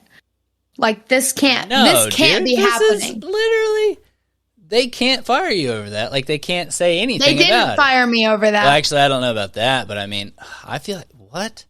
You can't do that. They can't because it's my religious beliefs. Yeah. They can't say anything about it. Oh, man. So, but she did say that. That's literally in the Constitution. And so then I was just but she can be prejudiced against you because of it. Yeah, she was after that too. She would basically I got food poisoning and I went to work anyway because I didn't know that I had food poisoning. And I was in the office, there's the actual place where the patients see where we are. Uh-huh. And then there's an office inside of that office. Yeah, for sure, yeah. So I was sick as a dog. And so I was in there and I was throwing up. Yeah. But there was a few, there was 3 or 4 ambulances that night. And I came out and I checked people in during that. And I remember doing that. Mm-hmm. But they weren't on my thing. It shows how many things that you've put in. Uh-huh. They weren't on my thing. Why not? I don't know. Were you logged in as somebody else or something? No, because she took them off. Ah, sweet. Yeah. She took them off. And she used it against me when, she just kept writing me up for random things. Ah, cool. She wrote me up for... Get this witch out of here. She wrote me up for too many messed up, whenever I was working there, which you're not even supposed to do. Uh-huh. I was scanning in people's files, which is a HIPAA violation. You're not supposed to I'm not supposed to do that because I don't have the correct degree. Disclosure? Okay. I didn't go through the correct courses. I don't have the right certification. Why were you doing it? Were they telling you to because do it? They were short-staffed over there. Oh, nice. So they made us do it. Uh-huh. And I guess, I don't know. Huh? You got wrote up for that? I got wrote up for doing it wrong. I don't even know. All you do is scan in. So I'm doing your papers. Job for you. I got wrote up for not doing it correctly. Supposed to be doing. That's if I got trouble for you, if a manager gave me their card and I did something wrong. I'd be like, they shouldn't even gave me the fucking card in the first place. Yeah, I don't understand how I do that wrong whenever all I'm doing is putting a stack of papers in a scanner and letting it run through and hitting OK. Yeah. I don't know how you do that wrong. That's crazy. That's not... So she was just writing me up for dumb things. Yeah. And so finally she took me in her office and she was me off over here, dude. I'm yeah, she took me in her office and she was getting on to me for something. She was you've been looking at other jobs on the work computer. And I was like, no, ma'am, I have not. I've been looking at other jobs on my phone, but I would never do that on the work computer because I know that you can track what we do. So the other guy that I worked with had been looking at other jobs, and they wanted to blame it on me. Of course. And he was doing it on the work computer. And so at that, I was like, this is the dumbest. And they were just being awful to me. And even Olivia will tell you about it. They were just being awful. And so finally, I was just like, you know what? I quit. You said it. Oh, no, you have to bleep that out. Damn. Yeah. All right. Mark. Pause. Mozzarella. I think I got it. All right. Bleep the name. Okay. We're going to have to bleep that out. Yeah, sorry, guys. Yeah. Rachel slipped up. I was like, you know what, Miss Ma'am? Miss Lady Man. Miss Ma'am, I'm done. I was like, I'm not going to do this anymore. I said, you're being ridiculous. And I tried to leave. On good terms. Mm-hmm. But this woman, like, caused drama about me for months. And another employee got let go because of it. Really? Yeah, because he was a friend of mine. And he knew what was going on. Like, I had talked to him about it throughout the whole thing. Mm-hmm. And I was coming home from work, like, telling him about, like, oh, she's doing this, this, and this. And he was like, man, that's like discrimination. It is. Da-da-da-da-da. And so Definitely finally I just This quit. lady needs to be fired. Because, like, I don't want to make waves anywhere that Olivia works. Like, right, Olivia works there. I'm not going to do that. I'm not going to cause problems. I'm not going to do that. Did pretty dirty.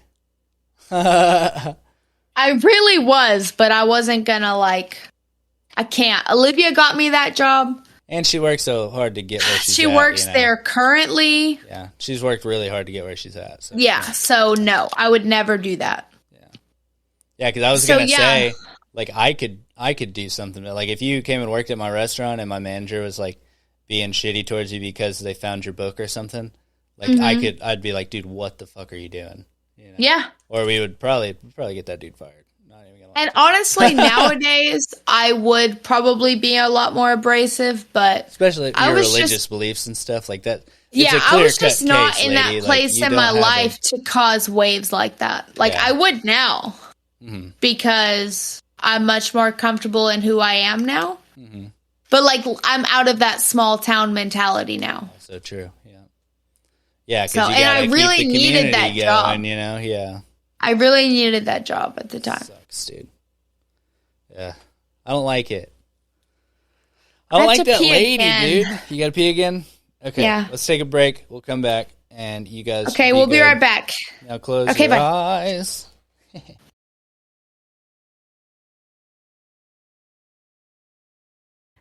Okay, go. Yeah.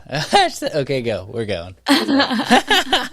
Here we go. I don't know if I've talked to you about this before, but I was remembering recently, and I was like, just those times where I would like scrounge together change just to go get like a Black and Mild and shit. Yeah. Yeah, like I'd be looking under the like car seats and stuff for change. Like, yeah. Used to be tough out there, bro, if you want to smoke. God, I could never scrounge together enough for a pack of cigarettes. Because cigarettes used to be $5 a pack. I still couldn't get them. Whenever we started smoking. I still couldn't get them. And now they're $9 a pack. That's true. That's why I'm definitely not smoking now. Ridiculous. Yeah. Ridiculous. I don't know. But I'm kind of wondering if I'd rather smoke cigarettes than this fucking vape at this point, though. Bro, here's the thing, and here's what makes it so hard for me to quit cigarettes. Not that I have to do either one, but... I like smoking cigarettes, dude. I like smoking cigarettes, too. And I know that it's yucky, and I know that blah, blah, blah, blah, blah. Stay away from me. Yeah. You know? If you think... but, like, the smell of cigarettes on my hands is nostalgic. Like, I remember whenever I was sick one time and I was really young... And, like, I had strep throat, and my throat was closing up and shit. And I was super sick. Yeah. And I laid down with Mom, and she just, like, put her hands around me, and I could smell the cigarette, like, residue on her hands. Mm-hmm. And I immediately felt better. Like, it's a nostalgic thing for me, I think. Yeah. Like, I just can't, in good conscience, like... do it knowing what they do to you, though. That's what sucks. I know, dude. That's what I always say. I'm like, I wish they weren't bad for you, because I would smoke the shit out of cigarettes if they weren't bad for you. That sucks, man. It does suck. Yeah, but every once in a while. Especially if you get your cigarettes, because I never buy cigarettes. Like, I haven't bought cigarettes in probably 2-3 years now. But, like, if I had, like, a Marlboro Black or a Marlboro Red, preferably, honestly. Oh, dude, a Marlboro Red? Like a Marlboro 83? Just a short, like, if I just had one of those, like, a week. An 83 is what you're talking about? Should I just start smoking cigars? Should I be a cigar guy? No. Have a cigar at the end of the night with a one little brandy? Cigar is like 10 cigarettes. You might as well smoke one of your favorite cigarettes a day every week. Yeah. You know? Yeah. Sounds Cigars are yucky, dude. Yeah. I just don't know that I could stop there, though. That's what sucks. I feel like I'd get back into, like, oh, I can go have a cigarette. I could have a cigarette. Dude, I would fuck with a cigarette right now. I would smoke a cigarette right now for sure. I have a cigarette, and I'm gonna smoke it after we're done here. Damn. That's the good thing about not having them, man. That's the good thing about... smoke one. Well, I would like to quit smoking, honestly. Like, what if I was, like, that dad that just had a pack in the fucking, in the junk drawer, and, like, every once in a while he'd have one? You know? You could do that. I feel like I could do that. If you had the restraint. Yeah, exactly. But one a day, even, I feel like is too much. Well, see... I don't know. I don't even smoke that much. Yeah, I smoke like peak, maybe dude, at my peak, two I would or do like three 5 or 6. Yeah, that wasn't even every day. I normally have like never 3, resonated with the pack a day crowd. But dude, I smoke the shit out of this all day.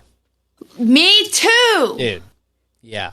This makes it more accessible. This makes it work. Accessible. Yeah. You don't have to go outside all the time. Mm-hmm. Yeah. What are we going to do about big tobacco, dude?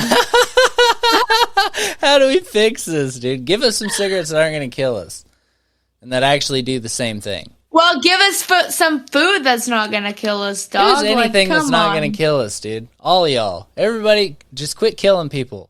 Or at least just take us out back and kill us, dog. Like, do one or the other. Dude. Don't kill us slow. Don't give us popcorn lung, dude. What is the matter with you? What is that? What's in the bag? Dude, did you watch the Painkiller documentary? No. Or it's a docu-series, I guess I should call it. Something like that. But it's pretty wild, dude. Like that shit that mom was taking, that shit that they got her hooked on, bro. That's crazy. Loose translation of events, but okay. Well, no, I'm saying, like, if you watch the documentary, like, they were literally, like, prescribing it for anything. Dude, yeah. They did. Like, she should have never even been prescribed for some dumb shit. Yeah, that's what Olivia told me. That. Yeah. Olivia told, and that's how you know it's true, is, like, they were prescribing it. They prescribed it to her for, what was it, like? A couple of years, dude. No, I think it was like her fibromyalgia. No, it was her H. pylori, I think, wasn't it? No, at the beginning. I think that she got the H. pylori from the turn of events after, I believe, that she got prescribed these opiates for fibromyalgia in the beginning. Mm-hmm. And Mom have fibromyalgia? I think so. I don't even know what that tripping? Is, dude. I feel like I would have heard about this. I think she has fibromyalgia. She might not. I don't know. I don't know what it is, so I couldn't even tell you. No, that's not the point. And I'm going to stop trying to I'm just going to give you the highlights, the spark notes, diggity. Okay? She got prescribed a medication that completely contradicted and worked against the illness that she was being prescribed them for, is what Olivia told me loosely. Oh, wow. I don't remember the illness and I don't remember the medication, but I know that they were a contradicting situation and that she should have never been prescribed that medication for the illness that she had, and it did not make any sense how she got her hands on that medication. Are we talking about the pain meds or? Yes. I just really? I don't want to speak on exactly what it was. Yeah. Is all. Yeah. Because I don't know. Yeah. Because I don't want to be incorrect and shed a bad light on anybody, you know what I mean? Well, I mean, I don't want to. She's part of the lawsuit. But Mom is part, that's what I was about to say. She is, so I do believe that she was prescribed a medication for an illness that she had no business being prescribed this medication for. Yeah. And one that also because it did only make her worse. Addicted. It made her sicker. Yeah. It made her sicker too. It exacerbated the illness that she had. That's what I was saying, because I feel like the withdrawal symptoms, because I thought it was the H. pylori, the stomach thing that she had. And so I was thinking, they say on the thing it said the withdrawal symptoms are nausea, stomach cramps, stuff like that. So it's like she probably thought so she needed I don't know. She needed to take more for medication. Yeah. Well, I did also witness some super terrible shit as a child with with Step Devil, who was like, like making her take more medication. Oh, yeah, for sure. Yeah. You know what I mean? I think we talked about that in the sisters. Yeah, because he was into it. Yeah. Yeah, and she was being prescribed like a narcotic opioid. Oh, yeah, dude. And they were talking about the way they were prescribing it was they wanted to sell you higher milligrams because they made more money out of it. Yes, they wanted to get you addicted. Dude, they were making 160s. Yeah. Dude, that would kill me for sure if I took one of those. They call them Oxycontin. There's no way. I would be in a freaking coma. I can lick a Tylenol and be passed out. Me and Kristen talked about that the other day. I was talking about... I do not have a tolerance for pills at all. Dude, the only time I ever took a Xanax, I don't remember shit. No, me neither. I've only taken it twice. Me too. Yeah, and the other one was a Klonopin. And I did this much of it. Like I just did like a tiny little bit. Actually had a small issue with Klonopin, but I never did like Xanax. Yeah. And I stopped taking Klonopin because I realized that I had an issue with it. Yeah. Yeah, so the first time I ever took a Xanax, I took half of a football and I passed out, and I was with an ex-boyfriend and she who shall not be named on the podcast. What? Oh, right. Yeah. And they were like blowing weed smoke in my face, and I wigged out, and then I tried to like run inside, and Rusty had to carry me inside to go to bed. And that was like, and I don't remember any other events, and that was like a 6-hour span. Oh, wow. Yeah, so like I don't remember anything else. So I think I was just passed out. Yeah. Because like honestly, I'm not good with Xanax because I'd rather sleep. Well, I mean, it's gonna make you sleep. Yeah, if I start to get tired, I'm gonna lay down. I'm gonna go to bed, dude. Yeah, for sure. You can't stop me. Yeah. Nothing. I don't care if I got to call out of work. I don't care what I got to do. If I'm that tired, I can't function. I'm going to bed. I feel like I don't care. I never get that tired. No, not unless and that's the only time I've ever been that tired. Yeah. But, Klonopin, when I lived in Fayetteville, I had a roommate that would just, like, basically feed them to me. Like, she would come in with a few in her hand and be like, you can have all of these if you snort them with me right now. And so I would, like, snort some with her, but I was developing an issue, so I would, like, split the lines and keep some, and I ended up to where I was taking multiple a day. Yeah. In, like, a very short period of time. Mm-hmm. Like, this happened... You gotta get, like, there will be a time. Same thing with Coke. Like, I did that for, like... Yeah. It was probably, like, a month or two, or a couple of months. Yeah, that's how mine was. Like, it was only, like, a month. Yeah. But I just hit that point where I was like, this is either going to be a problem or I can stop doing it. Exactly what happened with me. Yeah. I got my phone stolen. It was a whole thing. It was just a wild turn of events, and I was like, this. And I didn't remember. I still to this day don't remember most of the details. Yeah. Like. Oh yeah, you wouldn't. There's no way you would. Yeah, like I know. Like, I've talked to several people, and I was promiscuous at the time. Like, I've never been promiscuous in my life, really. But, yeah, I was just somebody else completely and totally. Damn. And I realized that after about a month, and I was like, yeah. So I just don't do them at all anymore, pretty much. Yeah. Very, very, very, very seldom would I do. I probably wouldn't do one now if I had one, you know? Yeah, I think I've had it's like a Valium or something. They just don't interest me. In a pill bottle somewhere, I don't know. Yeah. I did, however, have a panic attack on the way to work not that long ago, and I wish that I had one, like, on reserve. Yeah.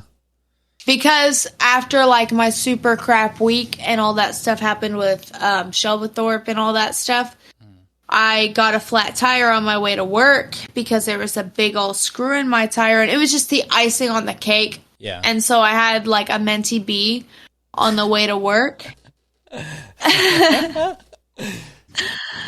I wished that I had like a Klonopin or a Valium or some kind of chill pill. Yeah, because exactly. I had to go and be a bartender. I had to go and be pleasant to talk to and have a smile on my face. Did you and snap I had out of it? like Did you do it? literally my fucking fish died that week. Like that's how crappy of a week I had. Like all the way down to my fish died. I had a best friend breakup. My mom and sister didn't do nothing for me. It was just a whole week. My fish died. And then I had to go. I was trying to go to work and I had a flat freaking tire. I was late to work.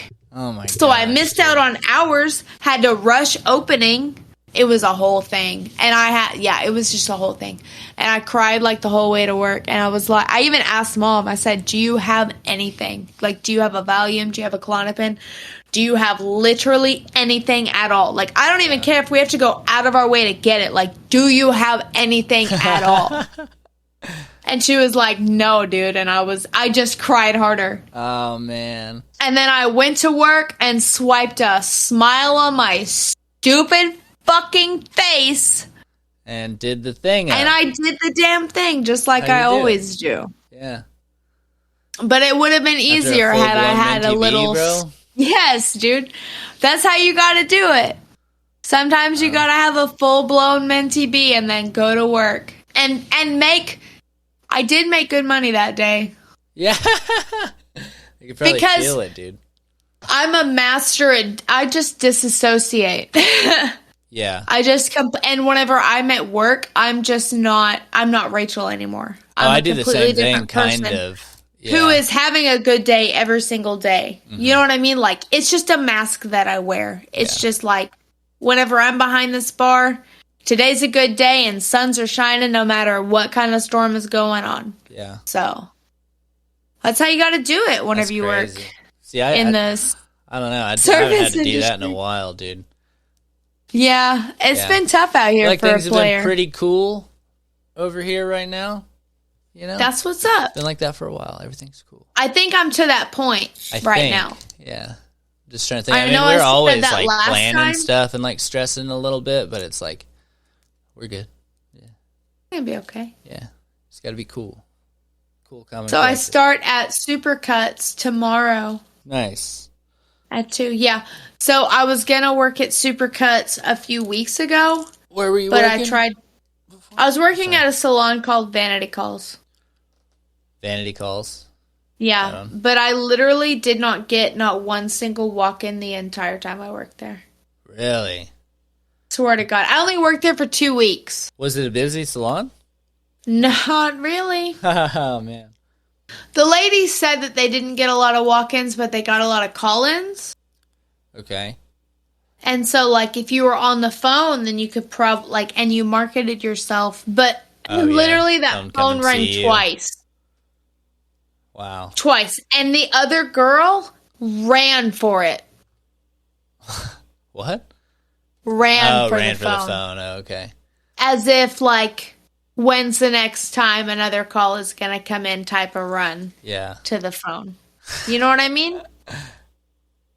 And so I jumped ship pretty quickly. Yeah, so you're at Supercuts now tomorrow? I'm at Supercuts now. There you go. You'll get a bunch of walk-ins there. I feel like I just tried to get my hair cut at Supercuts, and it was so full.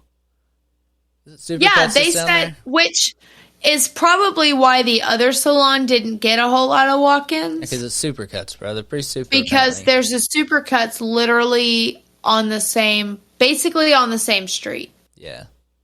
So. Damn. Yeah. Yeah, you're not gonna. I should have just gone to Supercuts, and I ended up having to pay like 3 weeks of booth rent at this stupid fucking place. Really? Which is $85 a week. If you want to do the math on that for me real quick, Mr. Wow. Big Wrinkly Brain. Wait, what'd you say? For how long? 85 times 3. 3 months? Or 3 weeks? 3 weeks. Oh, okay. $255. Yeah, that's how much fucking money I wasted on that goddamn salon. I mean, how much did you make though? You got to pull like not 1,000. $225. Nope, what? not even $225 in 3 weeks. Yes. You didn't find a new job. I did immediately. That's why I'm at Supercuts now. Well, that's what I'm talking about. Like, you're going to make that much there, though. And I didn't, and I actually had to pay for an extra week because I left my stuff there too long. Oh. Because I didn't know the cutoff was Sunday. Oh, you're talking about at the other place. I'm talking about Supercuts. No, Supercuts I start tomorrow. But did you have to pay booth rent or whatever? No. I get paid by the hour there. Oh, okay, cool. 15 plus tips because I get full-time hours. There you go. Nice. Yeah, so it's gonna be way better. That's what I'm saying. Like I'm on the other side. That's cool. I'm on the other side of my nonsense. I just made the wrong choice. Yeah. Because I thought that if I could do hair cutting and color and pedicures and nails, I would make more money. Yeah, no, you need the business to be able to do that anyways. Yeah, that was the problem. Yeah. The salon that I went to didn't have the business, like the walk-in business to do that. Yeah. I mean, you could go. So I just made the wrong choice. And you know what? Gorgeous, gorgeous girls make the wrong choice sometimes. Yeah, that's true. That's true. And they waste. I don't know if that's particularly the case $225. No, I made the wrong choice. I should have taken the super. I passed up the Supercuts job 3 weeks ago to take the salon job. Yeah, that's where I messed up. That's dumb. I made the wrong choice there. I should have gone to Supercuts, but I was fully confident that I could do it. Very corporate, probably. But I wanted to because I could take my kid to that salon. I could work outside of the parameters of business hours at that salon. I could do more than hair cutting at that salon, so I thought I would get more business. Yeah.